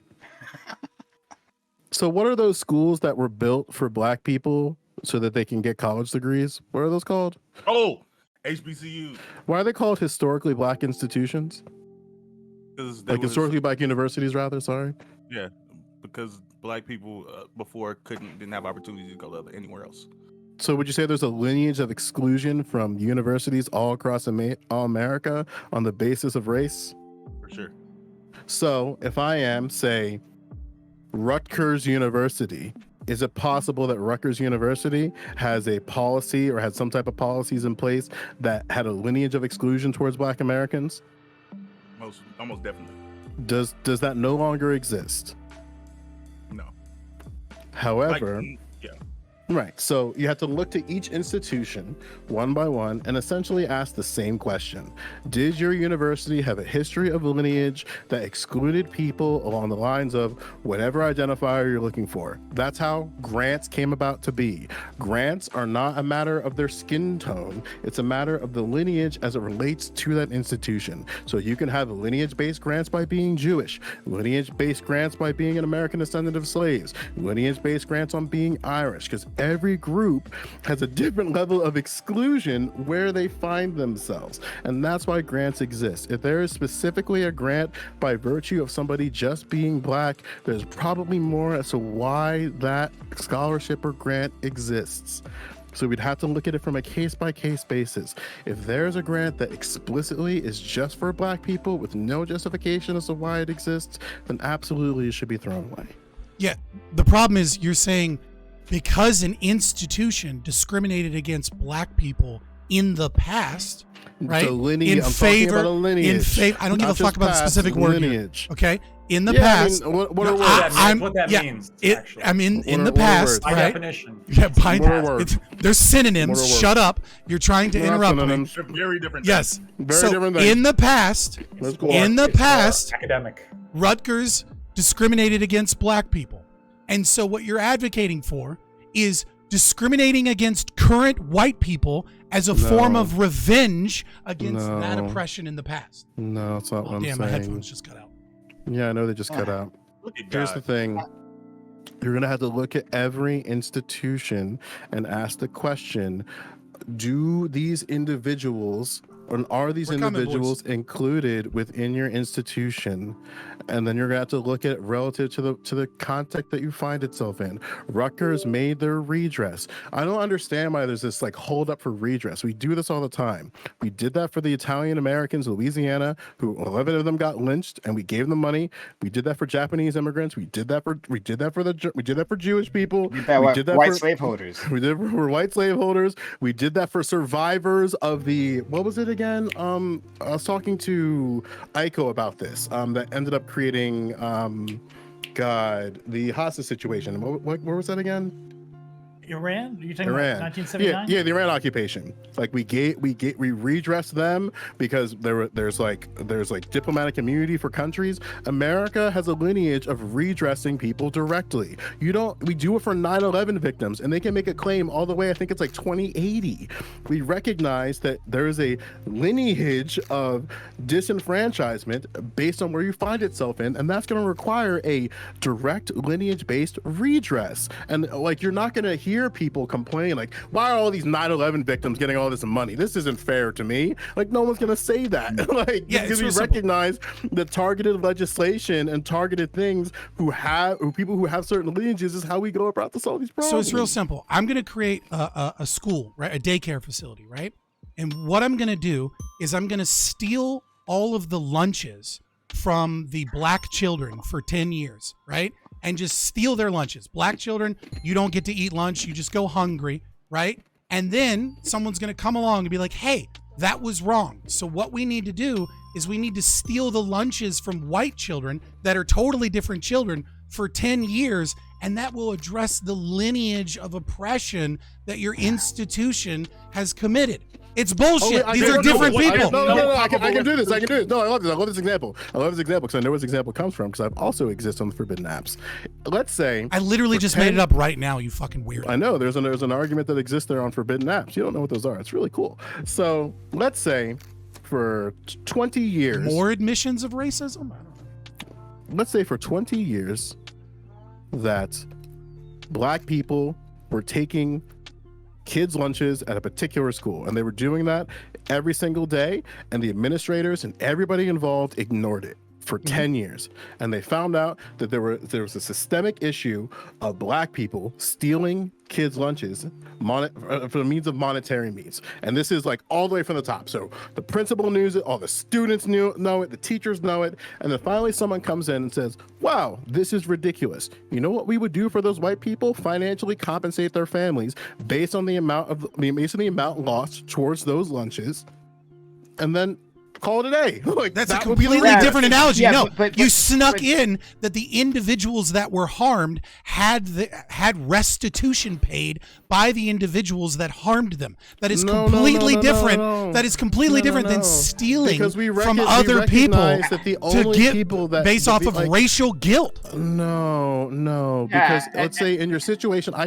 got this, Brian. In the situation of white people getting lunches stolen and the principal co-signed it, the teachers co-signed it, all those individuals, you don't fault the individuals at the bottom for this. You hold the institution, those who have power responsible, because that was their fuck up. So you financially give restitution to those white people who were hurt by that. You're giving restitution to the white people for the crime that the school committed was intentionally being negligent and allowing this to occur. Yes, and then that's those individuals. Here's the best part about closure is that it's not just a matter of the redress. It's acknowledging that it happened, laying out all the benefit, like all the acknowledgement benefits as to why that happened and how people benefited from that. And then it comes to redress for the people who are directly affected, and then closure is involved, which is an agreement between the people who were wronged and the institution. Okay, so here's what happened. You're doing the thing from the beginning, which is a fucked up hypothetical. I'm gonna fucking mute you. You can't hear each other. I'm gonna give Lactoid a chance to make your fucking point for you, right? And then I'm gonna go to Corey. After Lactoid speaks, the next person that speaks is Corey, because he's nice. All right. So if we wanted to make the hypothetical actually like comparable, what it would be is, let's say there's like a very small group of black children that are stealing everyone's milk or everyone's lunches, and the principal knows about it and the administrators know about it, but they just don't do anything about it. Okay? And they know this small group of black people are stealing everyone's lunch. And then like later on, what happens is, in order to basically compensate the white students for their lunch stolen, they take a little bit of money from all the black students, even the black students who had nothing to do with stealing the lunch, and then they give that to the white students who had their lunch stolen, right? And that's shitty policy. But you can say that's shitty policy, and maybe you're advocating for like specifically going after the individuals who can trace specific. No shit, Sherlock. If that's the argument, then I mean that's not an argument for taxation-based reparations. This isn't or the federal government or anything. This is an argument for like going after. It's not. I'm good. I'm good. I'm gonna take a walk. Okay. All right, Corey. You're wonderful and beautiful. Please go. And then Griffin and Bam. And that man is stupid. Don't slander me like that, Prime, with that nice label. Can't take it. So yeah, I want to engage with something that you brought up, Lactoid, earlier, maybe like an hour ago at this point. Thanks, Corey. But so you I think you said something along the lines of creating a culture around basically kind of like socially acceptable to be racist against white people. Is that like a sort of a fair assessment, something that you said? Yes. So Okay. and then I'll let you finish, but I want to read off some stats that back up kind of what I'm saying. Wow. Oh, okay. Sorry. Yeah. Okay. So I thought you were gonna read those stats now. My bad. No, Yeah. So with that in mind, so would you agree that like language is a social construct? yes. Okay. So do you find it difficult to under, or like, are you on the same page as me in terms of like, given history, it's, let's say, understandable why it's more socially acceptable to be, I'm not saying it's okay, like I said, I'm not going to defend it, but why it's more socially acceptable to be racist against white people? So we can do like an historical analysis, and when we're doing some kind of like when we're trying to find out why this is the case, that's where like analyzing the history can be important. But when we're drawing some kind of like moral or prescriptive or prescription to that, I don't think the history is all that relevant. So here's another example. I understand the anti-Semitism in Germany in World War II. I understand the historical factors that led up to it. Okay? No. Let me finish. It's always Nazis or black people. I understand the anti-Semitism. Like, what are the reasons why people became You anti-Semitic? intellectually understand it. Correct. Yes. Even though I disagree with it. Yeah. Right. Right. So with that in mind, maybe I'm hoping that's an analogy that tracks, but maybe won't, but of like, these, so language is a social construct. We agree on that. And like, whatever, there's the N word, and probably like philosophically, based off what I know, like you being sort of an advocate of free speech, you'd probably agree that, anybody should be able to say the N word philosophically. Would that be sort of a decent, okay, right. But would you understand, given history, why, let's say, white people can't be trusted with that word? So wait. There was a jump there on that last sentence. Why white people cannot be trusted? No. So my argument for I don't think. Well, you didn't answer it. Let me answer. Right. I don't think that's pretty racist, Corey. I don't think people should ever call each other racial slurs. I think there's a weird like phenomenon of like there's certain words that have almost become like Voldemort words, where even if you try to use them like in an academic setting or in a neutral way, they're just like, if I said it, even like we can't even say the word we're talking about, because if I said it, Prime might ban me, and then Twitch would ban me too, right? Everyone's come after me, right? Because there's history there. Yes. So there'd be history, like if I was using it against somebody, but like this is unique in that like the mere utterance of the word has like intrinsic power, because language as a social construct is meant to convey certain attitudes. That's the only reason why language is useful. You're trying to convey to somebody else what you feel. And if you can use a word without conveying to that person like that you're racist, or that you actually like you think that they are something, right? But you're simply like expressing an idea.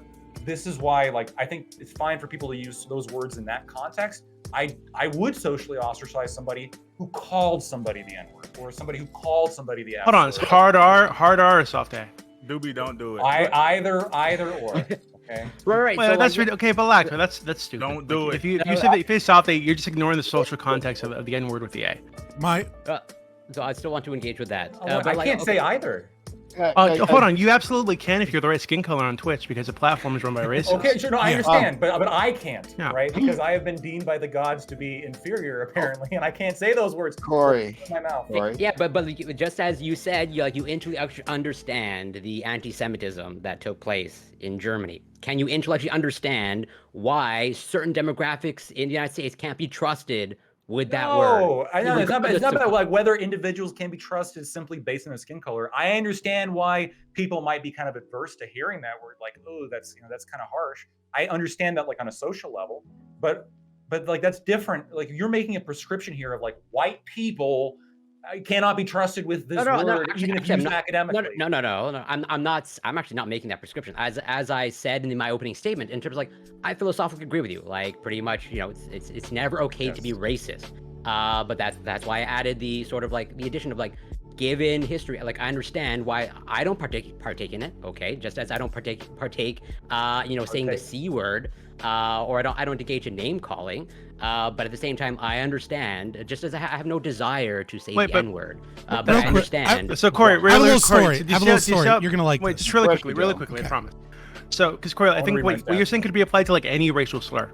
People probably shouldn't be using racial slurs on any platform, right? I agree. Calling people I would racial agree slurs. with that sentiment. Okay, yeah. but the reason you said white people can't be trusted with this one specifically is because in that context, it's not actually a racial slur, right? It's the word is being used in another way, but you can't trust quote unquote white people to use it in that way because you have this weird assumption that they're going to be using it in a racist way, right? Despite the currently existing social context where people use it to replace buddy or friend or whatever the fuck all the time. But it's so. I just want to respond to that because it's so funny that we'll get to your story later, Scott. Going to the last topic, we're talking about history, okay? And Lactoid pretty much shared their personal story of given certain how history, the full context of history wasn't provided, and then once the full context was provided, things became much more clear, and let's say he understood the world better. And then here, in this different topic, understandably, you just kind of want to ignore history, where it's there's a clear history of a certain group being oppressed and disenfranchised by another group, and you don't want to ignore that or add that context. Where it's again, I have no desire to say the N-word. I have no desire to be racist, but I understand, given historical context, why it's socially acceptable. Sure. Again, I don't support it. I don't engage with it, but why it's socially acceptable to do. I'll tell you a quick little story. No. Lactoid, give your stats, and then I'm gonna go to Griffin. He's been waiting patiently because he's a gentleman. All right, so fuck you all. And then bam. So please, Lactoid. So and then I go. So Corey, this is.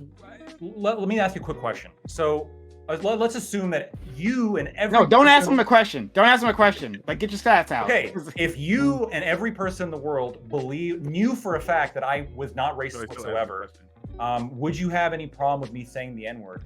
And if you say no, then what it appears like your actual problem of me just saying the N-word is that you're making me you're making an assumption, a prejudgment that because of my skin color, that I am somehow being racist or that I could be somehow being racist, even if me and I'm saying it in an academic setting. And the stats, right? So these are some stats I just wanted to say. So in America today, it seems like identity and racism is actually the least problematic among white people, right? So 59% of Hispanics, 59% of Asians, 74% of Black people say that their race is very important to their identity, while only 15% of whites say the same. Those other three groups, Hispanics, Asians, and Black people, all have very high favorability ratings of their own race, and they all of them share the lowest favorability rating of white people, while white people, on average, have similar favorability ratings of all racial groups on average. So white people tend to not care about their race as much on average, and white people tend to not judge people by their race as much on average, which is not the case when it comes to Black people, Hispanic people, and Asian people, according to the numbers.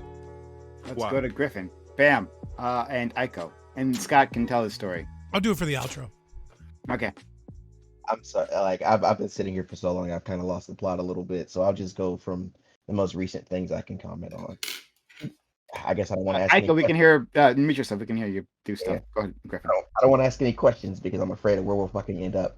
But so what I was understanding from Joe's point earlier was that when he was speaking about the culture redress, I assumed that Lactoid understood him, but the fact that we keep dancing around this makes me feel like he doesn't. So when I earlier spoke to colonization and whiteness as a construct of exclusion, the reason I was bringing that up and the reason I thought it was important is because the reason we have normalized, as you guys would say, these kind of negative stigmas towards white people is a result of people being in abject, worse material conditions due to their relative relation to the system and white people, right? So the reason why a lot of people might have, if you were Black, you might have a negative viewing of white people is because they were directly responsible for your fucking disenfranchisement for a good 260 plus years, right? That kind of thing happened. So damn, Joe's old. So anyway, as a result, age, Fabian, what the fuck? No, I didn't know you were 260 years or older. No, I'm so sorry. I'm sorry. Man, I muted my mistake. Yeah, Lactoid, why'd you oppress this guy for 200 years? Look, I said my bad. Here's the issue, right? Is that we have to address why people develop these mindsets. And similarly, as I would say earlier when I was speaking to class as well as race being considerable factors of why people have certain mindsets, we can understand that not every white person directly bears the burdens of fucking the systemic racism that led to those mindsets that Black people now inhabit, as looking at white people in general as their fucking oppressors. We can acknowledge that the majority of wealth is consolidated in a specific group, and that doesn't extend to all white people, which is why when Joe was speaking about how you have to separate Asian peoples, like when you look at like people from the Philippines and people from like Laos or Cambodia, they don't all have the same average scores as people from like China and things of that nature when it comes to their immigration into America. It's because we have to separate those things within themselves. I'm not sure if Black Toy disagrees with separating the things within themselves or how that great. I don't know if that's a head nod yes Yes, or no. but you said you didn't want to ask any questions, so I'll let you finish. But I kind of contradicted myself. I give you that. But my point being, at least from what I was understanding what Joe was saying, is that it is important to not only understand the historical context of why people have these dispositions and why it may be culturally more acceptable in certain groups to quote unquote be racist towards white people, which I don't think you guys are like. So I guess my second point to this, one I really want to touch on is, I don't know how often individuals of these panels directly have racist encounters, but I have them all the time. For example, I being in the military, right? I am in a place in which I am very much the abject minority. There's like maybe 5 other guys in my unit that are like non-white, and it is very much okay to make jokes about fucking Black people there. What? Very much, What? I don't know what that's at. Oh my Very much- gosh, that's hilarious. Fabian served too, so he's acting like this wasn't real because he had Black people that he was nice to, which is Griffin. cute. And But, I have a guy who every drill I go to see this guy, we show up for training and he shows me a bunch of TikToks on his phone, right? And there's always, without fail, one of like some black kid. It's like waiting to play video games with my dad, and then like dad leave the server or some bullshit like that, right? That's pretty funny, actually. Anyway, my point is interpersonal racism still exists. And the reason that a lot of Black people still have these ideals and mindsets is A, their material conditions have not changed from the original onset that led to them having these negative inceptions and viewpoints of white people, as well as their interpersonal relationships and actions that they have with white people on the daily, at least from my personal anecdote, are still relatively negative because people are still culturally fucking ignorant about the total history that led to people's material conditions to this day, which leads them to having perceptions of what's funny and things of that nature that are based on racist stereotypes or just blatantly untrue statistics, and it leads to the I guess the I'm not sure the most like apropos way to put what I'm trying to say, but essentially there's a history that leads to people feeling the way they feel about white people, and white people have not done anything to properly address or educate themselves on why people may feel that way. And so in the backlash, we now have the 21st century in which people are outwardly angry, as you guys might put it, towards white people as a result of that historical context. And we have to, if we want to break. Please don't tell people can I what ask a- white people have done. You don't know what I've fucking done. Can I ask a quick question just to clarify something? On a lot of Griffin drugs. said? I'm literally talking about historical context. I've said the word like 4 We said fucking white times. people haven't done the work. You don't know what books I've read. You don't know what I've done. So stop being a racist. I promise you that if we were to go back and forth, right, about rallies you've attended, about things you personally done to entertain. Oh, so it has to be political praxis as the communist makes himself known. Got it. Fuck off. This is so childish. Wait, to be fair, he made himself known. No. Adults, right, Bam? Let's go to. I have to put in the work to address grievances. I can't read. No. Did you finish your point, Griffin? I'll make it really succinct. When I say that people have not put in the work, what I mean is there is not a massive national push of like a general push of white people to properly educate our populace on colonialism, the effects of like chattel slavery and how it differs from other people's types of slavery. When you look at like the Norse or in India, things of that nature, there has not been a broad national push to address things like redlining. And the fact that 80% of minorities still live in the communities they were. Every school in America learns about redlining. Stop. Well, yeah. No, but oh my god, like. Is it okay? Is it okay? Is it okay? Is it okay? Is it okay? Is it okay? Is it okay? Is it okay? Is it okay to be racist towards a? Is it okay? Is it okay? Corey, I can do forever, my friend. It's simple question. Corey, Simple you're question. Mute me. Corey. Okay, shut up. Simple question. Okay. You can ask that simple question to me, and so I can answer it quickly, and then I can move the fuck on. There we go. All right, simple question. Is it okay to be actively and openly racist towards a wealthy white person that has had nothing but opportunities? Otherwise, shut the fuck up about material conditions, because it's not about whether or not it's racism. It's a bunch of Marxist gobbledygook. Sure. Bam, because I just want to make sure you guys all get in here. Bam, Aiko, Doobie, sure. Before that, I want to make a quick example of I guess, a form of redress that ended up happening to me. So this was probably sixth grade, maybe. I think it was about sixth grade. You had like a buddy. You got in groups of four, and we were checking out a laptop from like our school's computer system because like I'm old enough where you don't get to, like everybody doesn't get to keep their iPad and do all that whatever. But you each got it we were each supposed to get it for a night to do our projects with, and we didn't have enough computers for everybody to have their own. So like the teacher paired us up, and like each night a student was supposed to get one. While one of the members of my group had the computer, like it was like all three people. I was last in the group to get the computer. All three people had it before me. The third person to get the computer, they had ended up getting into I guess a little argument or scuffle with the other members of my group, and they ended up breaking the computer. And because of that, there was now not a computer able for me to use for the project, so the teacher gave me a passing grade for it. Now, was I specifically redressed? I didn't have the computer taken from me. I didn't have anything harm that was caused to me. But they decided that like what happened in the past, the computer breaking yesterday, affected me in the future. And they decided to specifically address how that was going to impact me in the future and my ability to do my paper. So even when you were looking at the example related to the schools, like saying that oh well, it didn't matter to these people today. Why are we giving business loans to the businesses today, or why are we letting children in the school today? It's because we understand that historically that child's parent wasn't allowed to be an opportunity to go to these schools, and if they were allowed that opportunity, maybe they would have been financially in a different position than they are currently. And to address these things, we actually have to do some level of course correction. We can't just decide that like, oh well, what happened in the past isn't our fault. Like everything's even now, when everyone's like proudly agreed that it's not. So it's not harming anyone else. It's not punishing anyone else.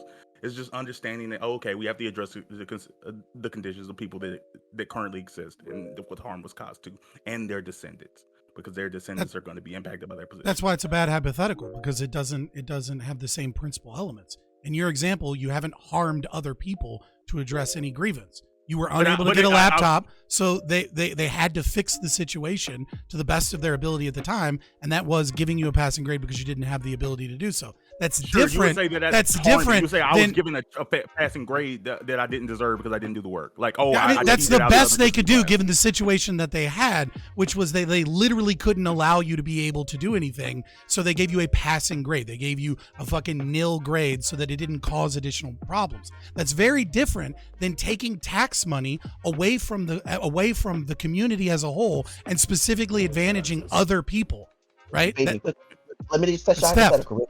Let me make sure I'm following your hypothetical, right? So in America, the average white wealth, right, is 100 times more than the average black wealth, right? For every $100, they have like one, right? That wealth was depends on how you measure wealth, but yeah, sure. Home ownership. Let's do home ownership. Before we even get into like that, I just know that we all participate in the society. Like, and if the society is going like, because when we pay into taxes, that's not your money. That's the society's money that we use. Oh, Fabian thinks it's his money. Goddamn, fuck you! It's my money that you're taking and then giving to advantage other people against it. Again, if you're not an ANCAP, which is the rest of society, it's not your money. It's the money we use to address the problems of society. Because everyone actually agrees because they live in this country and they want to continue to live in this country. They agree to pay into this pool of money that they decide to use, like to fix I didn't agree. Whether that be cracks in roads or whatever. I didn't agree. It's your money, right? It's your money, right? Mm-hmm. Let's focus back on the question I had, right? So we know that America made a large amount of its wealth due to the disenfranchisement of other groups. We know that. Like that's a statistic. I don't know what you mean by America made it, but sure. America not profit, right? When a country profits, it profits in the form of tax revenue, things of that nature, right? It took money from its citizens. Those citizens made that money. It pilfered money. Got it. The state stole money from people and also disenfranchised groups of people. Fucking great. I'm glad you agree me on that baseline thing. So, following the history of that, following BAM's anecdote he gave earlier. So we have the state that you agreed pilfered money from groups of people through fucking dishonest means, right? Through direct exploitation. So now in the future, when the state collects money, which it's gonna do, the state's gonna collect taxes. You would say that it would not be appropriate for the state to give back money to the people who were directly affected by its pilfering in the past? In what fucking way can you believe that I think that taxation is a form of theft, that I would advocate additional theft from people to address previous grievances to collective identity groups that are not the individuals harmed by those previous grievances? No. I don't give a shit about your personal preferences. I just want to know if you think those scenarios are analogous. No. Okay. No, so obviously. Here's how you make them. Like, you can make them analogous like this way, where like, let's say like you're the neighbor on your right hand side like steals $50 out of your safe, and then your redress is to go steal $50 from your left hand side. That's not what's happening. But that's not what's happening. That is directly That's literally what is happening. Okay. You're All right. stealing So, money guys, from other people. If you think tax is theft, there's no yeah. going. There's no I just want going to on. say taxation of stuff doesn't like. Well, we're just gonna. There's a larger conversation. Once you get into logic, I do fucking want destroys to other go people. to Got It's it. fucking stupid. Ico and Doobie. So I'm glad Bam brought it back to this because we were kind of moving away from it, and I kind of awkward like bringing it up again. But now that we're back on this topic, it makes more sense to talk about when Joe was talking about all those other examples of like compensation that happens that like moves on into the future, or that compensation that doesn't like that can't perfectly take all of its like funding from the original group that does the harm in order to help the people that have like received the harm. One of his examples was 9/11 compensation fund that goes on into the year 2080 or whatever. I guarantee you those funds don't come from the 19 terrorists who literally like ran into the buildings on 9/11. In fact, those fundings probably came from GFR, General Federal Revenue, which comes from a wide variety of sources. There would have been no way to do proper compensation just from those 19 people. What was considered important at the time was that the victims be taken care of, not necessarily that people be punished financially in order to make that. And I feel like that the reason I wanted to come back to that is because I don't think that was properly engaged with when Joe brought it up, is that it's really more about like making people whole again than it is punishing groups of people. And I just want to make sure that those two things are considered distinct from one another. So Ico. Sure. And Fabian, let me ask Fabian this, or I guess either one of you. Do you, if let's say, let's stick with that lunch thing because I think somebody brought it up, and I just want to stay there. Let's say if some kids were bullying another kid, they stole their lunch, threw it on the ground, the kid has nothing to eat. Today, the kids go back to the classroom. The teacher finds out they're like, hey, something happened to you. You didn't get to eat lunch.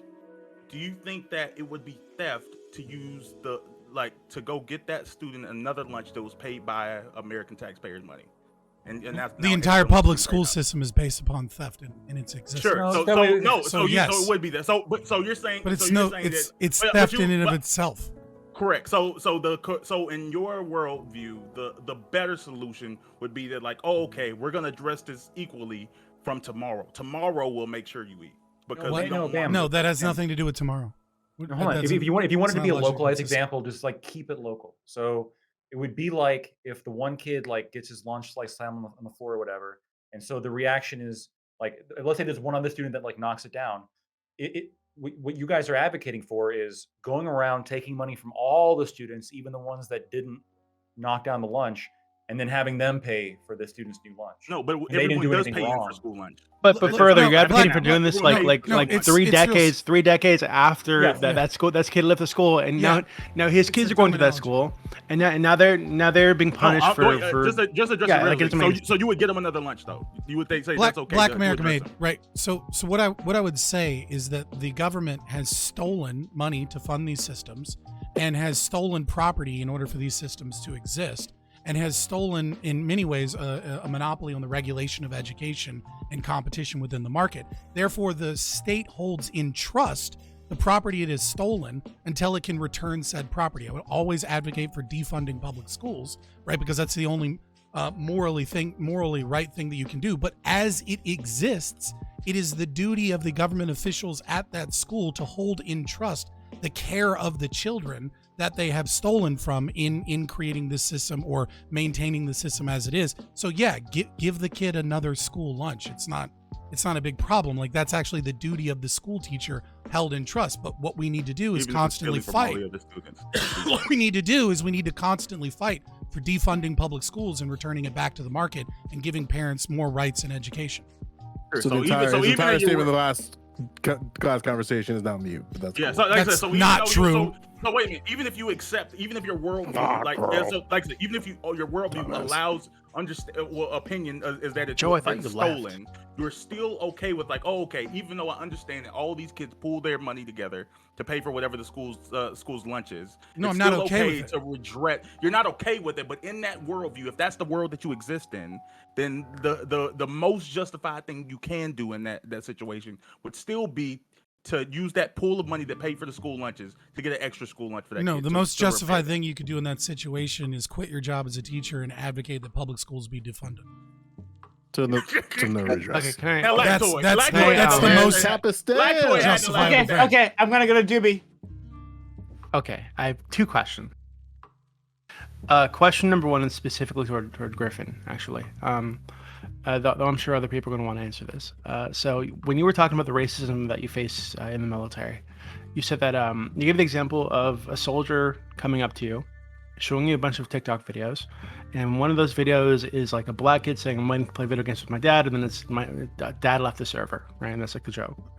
I'm wondering, like, so I think that's hilarious, first off, but I'm wondering if you think that that black kid who made the TikTok video is like engaging in a form of racism for making a joke about a common experience in Black America, unfortunately. Internalized I white wonder supremacy.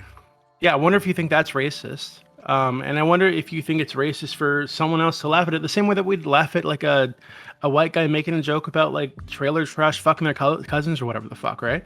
If these people like are experiencing these things in their lives or in these like common shared experiences, why is it racist to make jokes about them and to like bond in that way? Yeah. You muted, Griffin, or I'm not connection issue? muted. He's not Yeah, muted. He just you're not wasn't muted saying anymore. anything. Okay, so great. No, it's not racist for two reasons, and then let me break that down more specifically. It's not racist for an individual to make that joke because it's self-satire. They're pointing out a non-truth.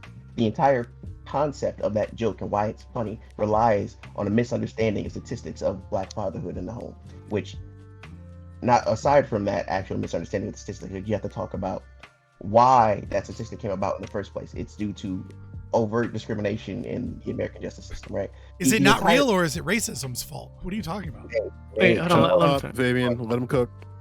My entire point in bringing this up, right, when I brought up that issue, is that joke isn't funny without the context of the systemic racism and systemic discrimination that Black people face, right? That's why that guy thought it was funny, because in common American culture, a lot of jokes are predicated at misrepresentations or misunderstandings or outright offense at other people's cultures. That's the problem. That's the reason I brought that up. The reason it's less racist, in my opinion, or less offensive than the white trailer park trash thing, even though I believe that's a direct form of class discrimination, which I don't advocate for and I wouldn't think it's funny in the first place, is because the system didn't purposefully exclude that person specifically because of race. So I wouldn't equate it racially. I would equate it on a class basis, if that makes sense to you. I think it's a bad argument, but I think I want to get to the next question. The thing is, I feel like if we're gonna get stuck on this, right? But I feel like the next question is more interesting. It's like a more like general question to the panel. It's basically how much is enough, right? So that we've gone through some of the programs, right, that exist specifically targeting minority groups to address some of the racial discrimination, injustices that have happened toward people like them in the past. And these programs are funded to billions of dollars a year, right? And at the federal level and the state level.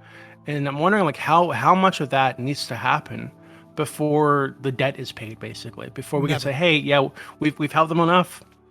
We've given enough money specifically toward these groups, so now we can cut it off and we're going to be equal now, right? We're an equal playing field. Do we need to wait for them to be at the level of white people in terms of income, or do we need to wait for them to be at Asian level or Jew level? Like where do they need to be before we can cut off the fountain? There's people who actually have calculated these numbers before. Yeah, So whether you agree, somewhere or in the disagree with trillion, 10 to 12 trillion dollars, specifically when it comes to reparations for American descendants of slaves. We're them. accounting I'm for not even inflation. saying. I'm with not that? even saying that. I mean, you literally does. Sandy Darity and a bunch of other What you economists. But like I said, whether you agree or disagree with those numbers, they do exist out there. Like that's not a. That's Yeah, not a I'm good asking thing. you guys what you guys think I mean, that like what basically like what metric would need to be met by black people, quote unquote, for you guys to be So, satisfied? This isn't that the conversation isn't about discrimination- black people though. It's about white people and their Did justice you claims. see the San Well, Francisco because wait, hold on, because proposal? the reason this is relevant, Joe, and maybe if you hadn't left over earlier like a bitch, you would have understood this. Oh, Is because so some of the fuck yourself. programs, one of the programs that actually all the programs that we're talking about that I'm speaking about directly are not available to white people because they're white. Of their And so, lineage. and this is Yes. and this is one of the things white people point to say, hey, look, I'm being discriminated against by the government today. Right now, the government's saying I don't have access to this because of my skin color. So at what point? scholarships are not At what point can we stop this? discrimination. Please stop. At what point can we stop discriminating against white people Wait, based on their Every skin white color? woman in the country Can we apply just for, like move on from? Can we move on from Yeah, that? you want? Okay, Joe. If you're not going Like, to Bam engage in Griffin, the can we do conversation, that fuck off collectively? again. Just go I'll for another go back walk. to wherever you were before. All you're doing, It was really great when you were quiet. go back Here to we go. where you We're were gonna before. fight now. Go for Dude, you're another not walk. fighting. Because It's all inevitable. you've done since you got back is shit on the conversation from the sidelines. You're not contributing anything useful at all. Griffin's like twice as intelligent as you. Just shut the fuck up and let him talk. I contributed multiple times to the conversation. There's been different engagements that Aiko even acknowledged that wasn't even addressed. You guys like keep trying to do, not even like these guys, it's really just Fabian and Doobie. They keep trying to shift this towards black people in this weird interrogation. It's weird, No, bro. you're an idiot. It's I'm talking weird, specifically bro. about Like, programs that are not available to weird white as people fuck. because they're Oh my white. God. Fucking And again, cope. these are programs that white people point to say that they're discriminated against by the government today. And this is one of the grievances that you mentioned earlier. They said, hey, if white people have grievances, they should point to them. This is one of them, right? So I'm wondering, at what point does the explicitly answered government this stop question earlier. discriminating against It's white not a people? grievance. I It's a- explicitly it's a answered this word. question earlier, and you're Yeah, just like, Joe, not you're not listening. interesting. Just shut the fuck up. Can I Okay, respond to just you let now? Griffin respond. Go ahead, Great. Griffin. Go cook, I don't, yeah, I don't appreciate you saying I'm like twice as smart as my man Lewis. He's been. You're at least twice as smart as him. It's just reality. I'm sorry. If you're actually listening, you would know where my man stands. And I agree with him on like 90% of what he's saying because he has actual data to back it up. Now, the data backs up my argument against your question is the entire reason he brought up the 9/11 thing specifically earlier is because we were addressing a wrong of these people. White people do not have a similar wronging to be addressed like these specific programs that you're bringing up are addressing specifically, right? These people that are, descendants of slaves. Program are- is the wrongness. Right. No, keep going, Griffin. Wait, hold on. It's Okay, just but Griffin, engage with that really quickly, please. So the white people today are being wronged because they don't have access to that program due to their skin color. They're Why being does that denied a program thing. exist? They're being Why? denied. I understand why it exists. I understand why it exists. But Right, say it out loud. but people currently, okay, say it out loud. Fuck you. People that exist today that did not contribute to the racism, did not contribute to the you're not gonna injustice, answer the question? are currently being denied access to money to federal No, they're program not. because of their skin color. They're not. Yes, they Why does are. the Yes, program really Google are? it. Google it. Right? Google it. Let me look at You a all the big lineage. frog. Why do those programs exist, Doobie? Can I get this like phrase out here for 1 second? Sure. Truly, by the same logic, people who weren't blown up in 9/11 also are being discriminated against because they aren't receiving the same fund that 9/11 victims are. That's following your argument, right? Black people are No, receiving. it's not. Why How is is it not? Wait, hold on. How did you make that connection? So people who weren't blown up in 9/11 are receiving money. No, don't Okay. have access to the 9/11 money. Yeah. So look, I am breaking these two groups down, right? So you have in the past the people that were wrong or during 9/11, right? Where the people whose family members died or were injured during that that horrific event, right? And then their descendants receive a fund until like 2080, right? You do not draw the same level of discrimination for people who aren't given that, even though the only thing that separates them in the case of the African American or descendants of slavery thing, the only thing that separates them is the fact that you think skin color matters more than the actual death, even though at the end of the day, the only thing that's changed is the material conditions. People are being given money for a past wrong in both scenarios, but for you, the fact that it's for death specifically matters more than the fact that it's for skin color. That's your. I'll bite this bullet. No, Doobie won't, but I will. I will bite this bullet for you because I'm the only one that's actually logically consistent as an anarchist here. God. Right? No. Yes, Here we go. it's wrong. What should have happened is that all of the fucking weapons that the U.S. is currently selling to Saudi Arabia, they should say, hey, look, motherfucker, we're going to increase the cost by 2%, and that amount of money is going to go to the 9/11 victims funds, and not a single fucking penny should ever come from taxes to give to people that are the descendants of And 9/11, if they because you don't get to buy them- steal in order to address previous grievances against other people. The people that need to actually pay are the people that committed the crimes. All right, so then let me ask you this: how do you deal Okay, with diplomatic immunity from different countries? Oh, What? God. Let's not. Please, let's not. Okay. So No, so it's an important I question, disagree. So I because disagree. There are Oh, God. situations where you cannot directly punish the people who are in charge of those injustices. This is why we had the settlement with the Iranian occupation. Your diplomatic like we talked immunity about is that stupid. earlier. So- and so- the reason so- why the so- American government paid those victims was because of diplomatic immunity that we gave to Iran. So What are we diplomatic doing? Diplomatic immunity is What? sort of like acknowledged as like this inconsistency that we have Yes, and in yes, order yes. in order to Legalese. like I know. in order to have like relationships with other countries. Mhm. Look, I understand the 9/11 thing is like difficult to grasp, but I mean, in my job, I see horrific events every day, and I see people Cool. smushed by cars, Mhm. killed, dismembered, yada yada yada. Mhm. And sometimes there's no pocket that they get paid from, and if that happens, they Sucks, are right? SOL. Yeah, they are SOL. Like it doesn't justify going after Yeah, innocent. you piece of shit. You lawyer. We know. No, it doesn't go. It doesn't justify going after innocent people to compensate the person who was injured, and it especially doesn't justify going after innocent people to compensate the descendants of somebody who happened to be injured or killed, and then potentially taking money from people who are not as wealthy and then already do giving that this. to people who are as wealthy. Right? We This is already like do a- this. This is No, this I- is a this is a. I- Already so do this. We do we a do this, fascism. but Why not do more? Like, what the fuck? so Okay, we to be do- super we do clear, this, but I- we never do Oh this my on behalf of like some kind of blood debt or some Right. kind of like racial revenge that this. If kind you of kill grows out someone, of. if you kill someone, should they go to jail? if I kill somebody, I should go to jail. Correct. Yes. Yeah, okay. What if you have children? Absent self-defense, obviously. What if you have children? Yeah. What if they have children?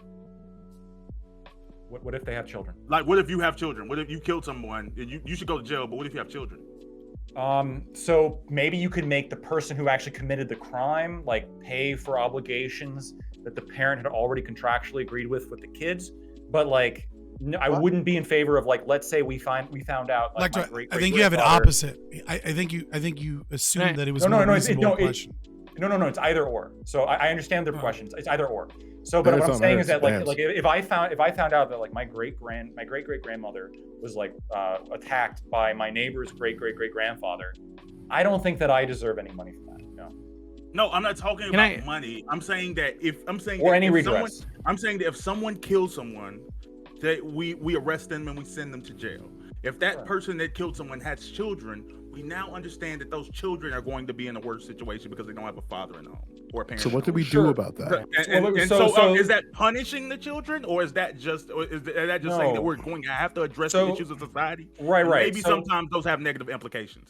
That- Okay, Can I so there's please two someone like things that? that are being said, right? So the first thing is perhaps you can go after the money that the killer has to fulfill the contractual obligations, sure. But when it comes to like No, the you're missing my point. when it comes You're to missing the point. You're I'm missing not the missing point. You're not I'm engaging. literally going to the second one. You're Second one's- shadowboxing. Okay, listen. So Shadowboxing. if we're saying, let's say the kids are dirt poor now, 3-3. and, oh, we got to pay for their food stamps, or we got to pay for some like. No, minimum I'm saying the level of- killer has children, not the person, not on the The other killer side. has Sure. children. Sure. OJ has kids. He goes to jail. It doesn't change my answer. So the killer's kids, obviously, like the way that they like live now is gone. So the kids have like no income source. Okay. So now we're punishing, or by your logic, we would be punishing the children. When in So- reality, we're just acting out society. Like the society has things that we have to implicate, that we have to do that may have negative impacts on someone. but that's not punishment. That's just That's just a Well, part so of being wait. in society. If we took money or punished the kids, we'd be punishing them. No, but I'm saying that those children aren't going to have a father. No, it's very precisely because, like, again, the killer who actually did the crime, and yes, the kids are going to be like negatively affected. You know, whenever you remove like money from somebody's like ancestors, whatever the fuck, yeah, there's going to be like some like, you know, predictable negative effect, I suppose. But the point that I'm making, the point that I'm making here, though, is that we have like, and I don't agree with them, but it's a different argument. We have base levels of like welfare in which we maintain that regardless of the circumstance, regardless of if your dad was a killer or if your dad was a gambler and blew all of his money, or if your dad left, right? Like regardless of any circumstance, In certain states, you will not die, right? In certain states, we have exemptions that if your father or somebody in your direct family was a felon, you're eligible for these things. That's okay. You show me that right now. Wait, hold on. To be super clear. Okay, wait, hold on. Don't use racial slurs on the panel, mister. So to be super clear, I disagree. You're saying because your dad, like your it's a violation of TOS. By virtue of one, nigga is tournament make legal, so you're gonna have to get used to it. So like here's the thing. The only reason I was pointing to that is the idea that like it's saying that the idea of that any form of reparations or repair is punishing people because there's maybe some people who you can say like, oh well, my family didn't have anything to do with that, and there may be some negative implications of that.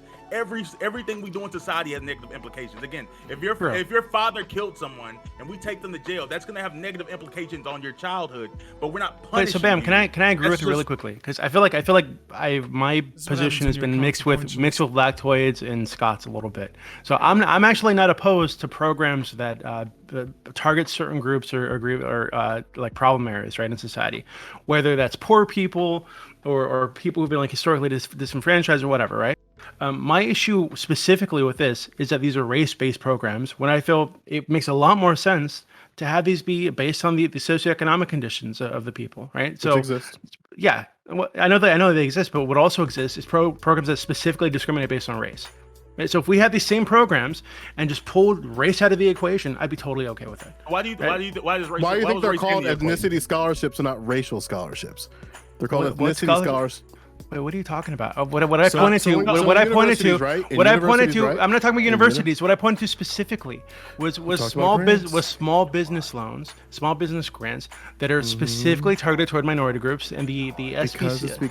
Hold on. They specifically have a list of groups that they consider minorities, and white people are not on that list.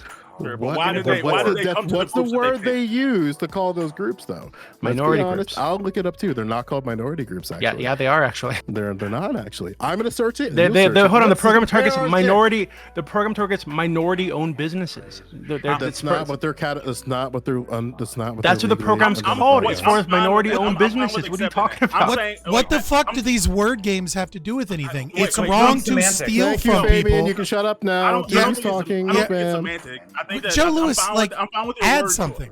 I'm fine with it. Literally in my state, it's called the minority business loans. Cool. So what does it look like when under the definition lactoid? You fucking idiot! Minority. Why are you being so stupid? You've been stupid for hours on this conversation, and time again, you keep doing this like, well, actually, and you keep shadowboxing on arguments. What do you mean? Well, actually, you're currently. You're currently. Damn, my guy. You're currently. Joe. I'm gonna post you let other people finish. Whoa! Everyone, shut up! If you need my help doing that, I will assist you. Bam! Get out with whatever the fuck you were going to do, and then we've gone through bonus time now. I'll end the stream, and you guys can say whatever the fuck you want at the end. Sure. So okay, fine. I'm fine with the wording. Why were those groups selected for any of these things? What is the reason behind it? Because there's obviously like a historical discrimination, race-based discrimination toward members of that group, basically, or these groups. Right. But I think that's an oversimplification, right? Because there are plenty of people who qualify for these grants and these loans because they're this certain racial group who didn't experience any of that, whose ancestors didn't experience any of that, who people who immigrated to the country after that was done and immigrated with lots of money. And now they have access to these programs just because of the race. And other people who have a long history of being discriminated against because they're poor and because they come from poor communities and poor areas and because their family has been poor historically, they're also now shut out of these programs because of their skin color. Right? I think it makes a lot more sense to pull race out of the equation and just have this be something that targets like socioeconomic groups that are challenged. I think we can do two things at one time. I think that it's possible to address class issues, and I think there's an acknowledgement. Like, and if by any also Doobie, if you dealt with any of the in black groups like the FBA versus like the Pan African groups about how we should address issues, like they have these exact same conversations about dealing more with issues of ethnicity. But I think that we can address class issues and also understand that okay, certain groups, certain minority ethnic and racial groups in America are in their positions of poverty, not by coincidence, but intentionally. No, and because it's never existed. Yes, no group is in a position. Individuals are in positions. That's not. Black people are not a monolith. So Bam, we categorize people. Bam. Jim Crow just targeted the so farm Bam, workers and maids, bro. Right. Jim Crow just Bam, targeted the farm I think workers one and issue maids. that we're gonna have here is that I believe in the total assimilation of ethnic groups, right, within the United States. Right, I believe that we shouldn't have Hispanic Americans or Chinese Americans or Indian Americans or whatever the fuck, or African Americans. My preference would be for us just to consider everybody like an American, right? Just base level American. That's it. No matter what color you are, no matter what your history is. I don't like the hyphenated American thing. Right. Yeah, so from that lens, I'm convincing these actual groups. I think that's the only way to get rid of racism. Actually, I think you need to just accept that we're all part of the same group. That the history doesn't really matter, right? We all have issues. If a black guy has a problem, it's a problem as much as if an Asian guy has a problem, right? And we should be working together. We can be working. Well, you absolutely can. No, you can't. Why not? If I specifically, if you look at specifically redlining as an issue, if I say that hey, all these people over here just happen to be poor and you don't understand why there's no opportunities, just cutting the check or just handing money and thinking that these things aren't going to eventually work themselves, that money's not going to work itself back out of the community because you haven't solved the core issue of it. You would solve the core issue, right? So getting rid of discrimination against black people or brown people, whatever the fuck, in redlining, doesn't need to be you can do that and still say that, hey, we're going to open up these programs to everybody, and if these people qualify for the programs, they get access to the program no matter what their color is, right? So I don't understand. I'm not in favor of keeping in place policies like redlining, obviously. So I don't understand why you would say that we wouldn't address them. But the thing is, redlining doesn't even redlining. The way redlining works out today isn't even necessarily through policy. Policy was on the book, and now that you took it off the book, if you acknowledge that maybe is it just a coincidence that all the black people happen to live in this poor part of town, and you don't understand the reasons that put them there and the reasons they remain there. Like I said, if you just throw a dollar amount at that issue, that doesn't solve it, because I'm not talking about just throwing a dollar amount at it. Okay. All right, then we'll have to continue this conversation. Panel, we'd love to have you. But if you guys have, we're moving on. Okay. All right. Thanks all. So we can't talk about Wachovia redlining against white people. Absolutely not. Thanks all for being here. This has been really great. It's been a thing. But talking about race, what do you expect? So guys, if you've been enjoying this conversation, whatever this was to you, hit that follow button. Make sure notifications are on so you know I'm going live. I do it all the time. You can consider supporting the channel by subbing to the channel, gifting bits, or gifting subs. Guys, if you like these great explosive conversations where we can have these things with people with disparate perspectives, then we do need your support. So consider subbing to the channel, or using a Redolent Thought. Thank you for the 5 hot tier 1 gift subs. That means a lot. So thank you for that. If we get 2 more individual people, we'll start ourselves a hype train and be in a really good situation there, actually. So consider helping out the channel by subbing to the channel yourself. You get our emotes, get ad-free viewing, resubbing helps as well, or gifting bits, gifting subs, or Amazon Prime Gaming free sub here. And it does a lot, and it's like how I do it. I like it, it's everything. So if you find yourself coming back here and like what we're doing, XRO Fist, thank you for the resub. One more person, let's start off that hype train. Consider helping us out. All right, so I'm gonna go down the line, and give an out to all these people. I might interrupt you if we get a hype train going here. We do have one. Aiko, thank you for resubbing for 9 months. Stream baby born. Help us get to a level 2 hype, or 2? No, 3. Level 3 hype train, and that'll be great. Lactoid, thank you for coming through and being a great fighter. As always, I loved hearing what you have to say. Doesn't matter if our opinions are different. Lactoid, you said that if you said the N-word, you would be banned by me immediately. Well, Doobie said it before, and he is still here.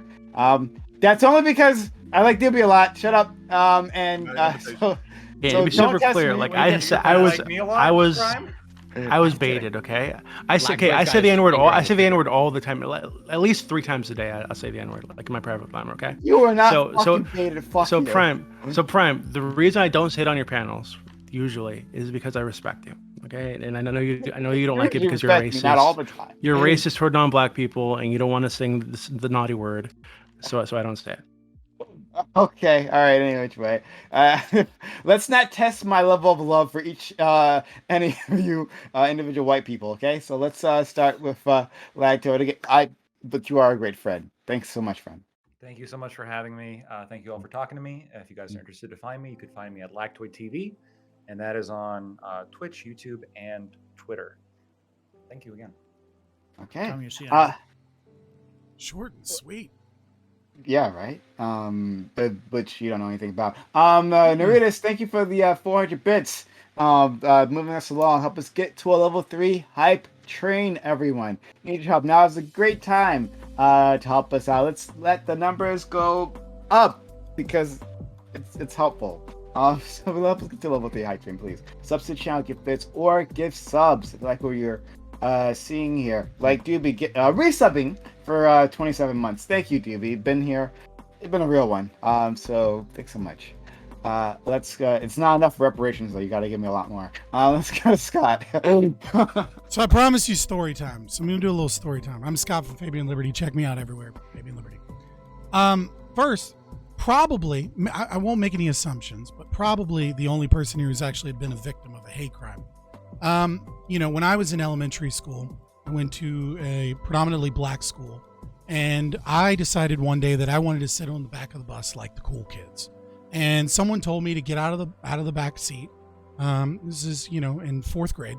And they said, get out of the back seat. And I said, no. And they said, that's my seat. I said, I don't see your name on it. And then I was pretty brutally beaten by a whole group of people that were screaming racial white slurs at me and then claiming that I called them the N-word so that they could justify beating me up and get other people to beat me up. The school then attempted to suspend me, but my father had to step in and threaten to sue and get lawyer friends and things like that. Luckily, the principal also stepped in on me. That must have been my privilege since the principal is white. He saved me from being punished for the hate crime being committed against me. But I want to let you guys know that even though I've been through that, I don't demand that black people pay restitution for me as a victim of hate crime that blacks have perpetrated against me, because I recognize that those were shitty kids, and that it's not something that's collectively about race. And I try not to let it inform the way that I look at black people. In fact, I'm pretty fond of black women. The second story I want to tell you is... And before you do that, I'm going to let you do it. Guys, how about help save the hype train? Level 2 hype train. Help us get to level 3 hype train. Subs to channel, give bits or give subs. Use your prime sub or whatever, right? Or anything. anything is helpful. Help us get to a level 3 hype train. We do need your help. If you like this channel, help us keep this channel up and running. It disappears without your support. So we've got a few seconds off the clock. Help us get to a level 3 hype train. Save the hype train. All right, go ahead, friend. So the second thing I want to say is I want to tell you guys the story of what real anti-racism looks like. My family, many of you know, is my lineage, if you will, is from Appalachia, right? I'm Melungeon, black, freed blacks, Scotch, Irish, and Sioux Native American, right? That's just a big old mixture that mostly comes out looking white with giant noses. And so with my family being from Appalachia, I had a good friend of the family who his wife cheated on him, right? And he found out the man that did it was a black guy. And so he found him at a local store. This is deep in Appalachia. And he beat the shit out of him in the parking lot and called him the N-word repeatedly over and over and over again. And then later he drove away and went to the gas station, and a Ku Klux Klan member approached him to try and bring him into the fold after seeing him violently beat a black man and scream the N-word at him. So he violently beat that man almost to death for being racist. And I would posit that I think that man who screamed the N-word at a black man over and over again has done more for anti-racism than all of you on this panel, and we should look to him for inspiration moving forward. Well, I'm Scott from Fabian Liberty. Check me out everywhere. I think Doobie's doing more. He's gifted 50 subs to the channel. Thank you, Doobie. Right, but that's only 1% of reparations, so you're on your way there. And I believe you, friend. Fuck you. Where's my subs, Doobie? Thank you, DB. Seriously, you're great and fantastic, and thanks for the kind support of this community. Right, like if it wasn't for people like you, this community would literally not be here anymore. Shout out to my man Doobie. Yeah. Then Griffin is gone because I guess it couldn't. We left. This took too long, and that's fair enough. So shout out to Griffin who was here. He was a great contributor. I'll send him a nice message. And Corey, thanks for gifting 2 subs as well. Much appreciated, friend. And Scott, you're awesome, right? In your own way, in your own special snowflake way. You love me, but I'm not gifting subs. I'm too broke. That's right. Yeah, I'm not. Fuck you. I'm not paying reparations. Not until you pay me reparations for those kids that whooped my ass on the school bus. I don't know. Maybe I could hook you up with one of my black female family members. Ooh. Maybe that will do it for you. All right. Sure. Yeah, well, first, thank you so much for having me on. And yeah, I'll try to be brief. My position is pretty much the same as the beginning. I don't defend any racism, even towards white people. But just as Lactoid brought up in the previous topic, greater historical context is important. And so I think given the greater historical context overall in the United States, it is understandable why it's socially acceptable to be racist against white people. But again, I don't defend it. It is just intellectually understandable. And yeah, super grateful to be here. Despite all the slander that you directed towards me, Prime, with all that nice label and all that stuff, don't appreciate it. But yeah, if you like what I had to say, you can find me on Twitch, twitch.tv, CoreyCampbell84. I cover science and news. And I cover psychedelic research from time to time. I do workout streams. You can find me on Twitter and Instagram. It's Corey Campbell. And Doobie, Aiko, Joe, Bam, and Scott, and Lactoid. Always a pleasure. Always great to interact with you, familiar and fine faces. And love you, Prime. Thank you so much. Thank you, friend. Okay, Bam, I don't usually get you here, all right? Bam, he's got a career and stuff, and, the girlfriend who loves him, and so he spends time with her, and, fuck that. But you did come through today, and I'm really glad you did, because I thought you added a lot to this discussion. So thanks for taking time out of your day. For sure, yeah, I was like, oh my goodness, I haven't done the Reverie in a while. Let me come check this out. Terrible decision. I love you, Prime. Ask me anytime. If I can make it, I'll be here. Oh God, but yeah, I'll probably lose a few days off my life because of this. Yeah, like we did a stream. We did it. There were people, some of who are white. Yeah, that's it. Y'all are real cool, and as my brother Joe would say. Oh no. Jill, I do call him MVP for a reason. Part of that is his patience. He's still here with us. I think it's a miracle I convinced Joe to ever come back to my panel each and every time. He just says like, "Oh, sure, I'll come back." I'm like, like I feel like there's like a bit of like a short-term memory thing going on here, where as soon as he's gone, he forgets like what the trauma he experienced. So, Joe, thank you for whatever reason you keep coming back here, because I always love having you around. Yeah, I mean, I showed up. It was yeah, this was all right. So next week on Wednesday the 22nd, I am going to be in Seattle for what is called the Culture War Showdown, which is the debate panel run by the Walkaway campaign. I think it's called Walkaway Foundation. So I run by Brian Straka and a bunch of other folks. And shout out to Nate, who like is organizing us, getting all in the same place. People you'll see there is myself, Stardust, Vaheem, also known as I think the Curious Cat for those who remember him. And then we're going up against, I don't know why we're all on the left. It's a cool thing, but we're talking to Brad Palomo and Hannah Cox at Base Politics, and then David Kitsack. So if that's something that you're like in the area and you want to say hi and say nigga in real life as a white person, then feel free to come up and say nigga to my face in Seattle. Don't be surprised if you might have to make sure your health insurance is up to date. But yeah, it should be a fun little hang. I don't know how long we're gonna be there, but I guess I'll like post something on Twitter. But it should be a cool thing. It's at walkawaycampaign.com/events. And I think it's like $2 to go to it. It's pretty inexpensive, but they're So also streaming as well. weird. So if that's something that you're interested in just seeing, like, yeah, feel free to check that out. Don't go to my stream. I'm a left-leaning person. Apparently that's like AIDS to y'all. So yeah, that's all I got. Thank you. And look, and congratulations, you've been you're going to be part of the thing, right? It's good. Like, they made a fantastic choice. I'm glad my buddy Joe is getting all these opportunities. So shout out to you, man. It'll be like smart Negroes out here making it in the world. I don't know if being called in by Brandon Straka is making it in the world, but you know what I mean. All right, I'm saying nice things to you. Let's go.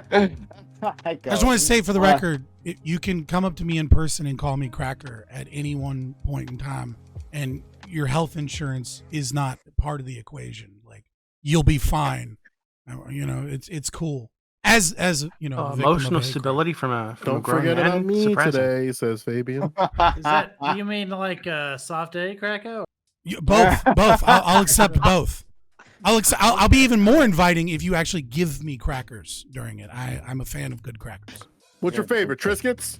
You know, I like, you know, as the great Mitch Hedberg once said, put a Ritz on top of Ritz. Mm-hmm. Ritz. Oh, you That's the basic best. as fuck. Even in your Bye, cracker Bam. choice. Thanks That's for being here. incredible. Yeah, I'm guessing you're saying bye. Oh, he's already gone. That's why he's frozen. All right, let's go to Aiko. Okay. Hey, well, I don't have anything to plug, but I do want to say just quickly to Doobie, because he made one point about redlining, and that'd be something I'd be interested in getting in on in the open if you want to come back.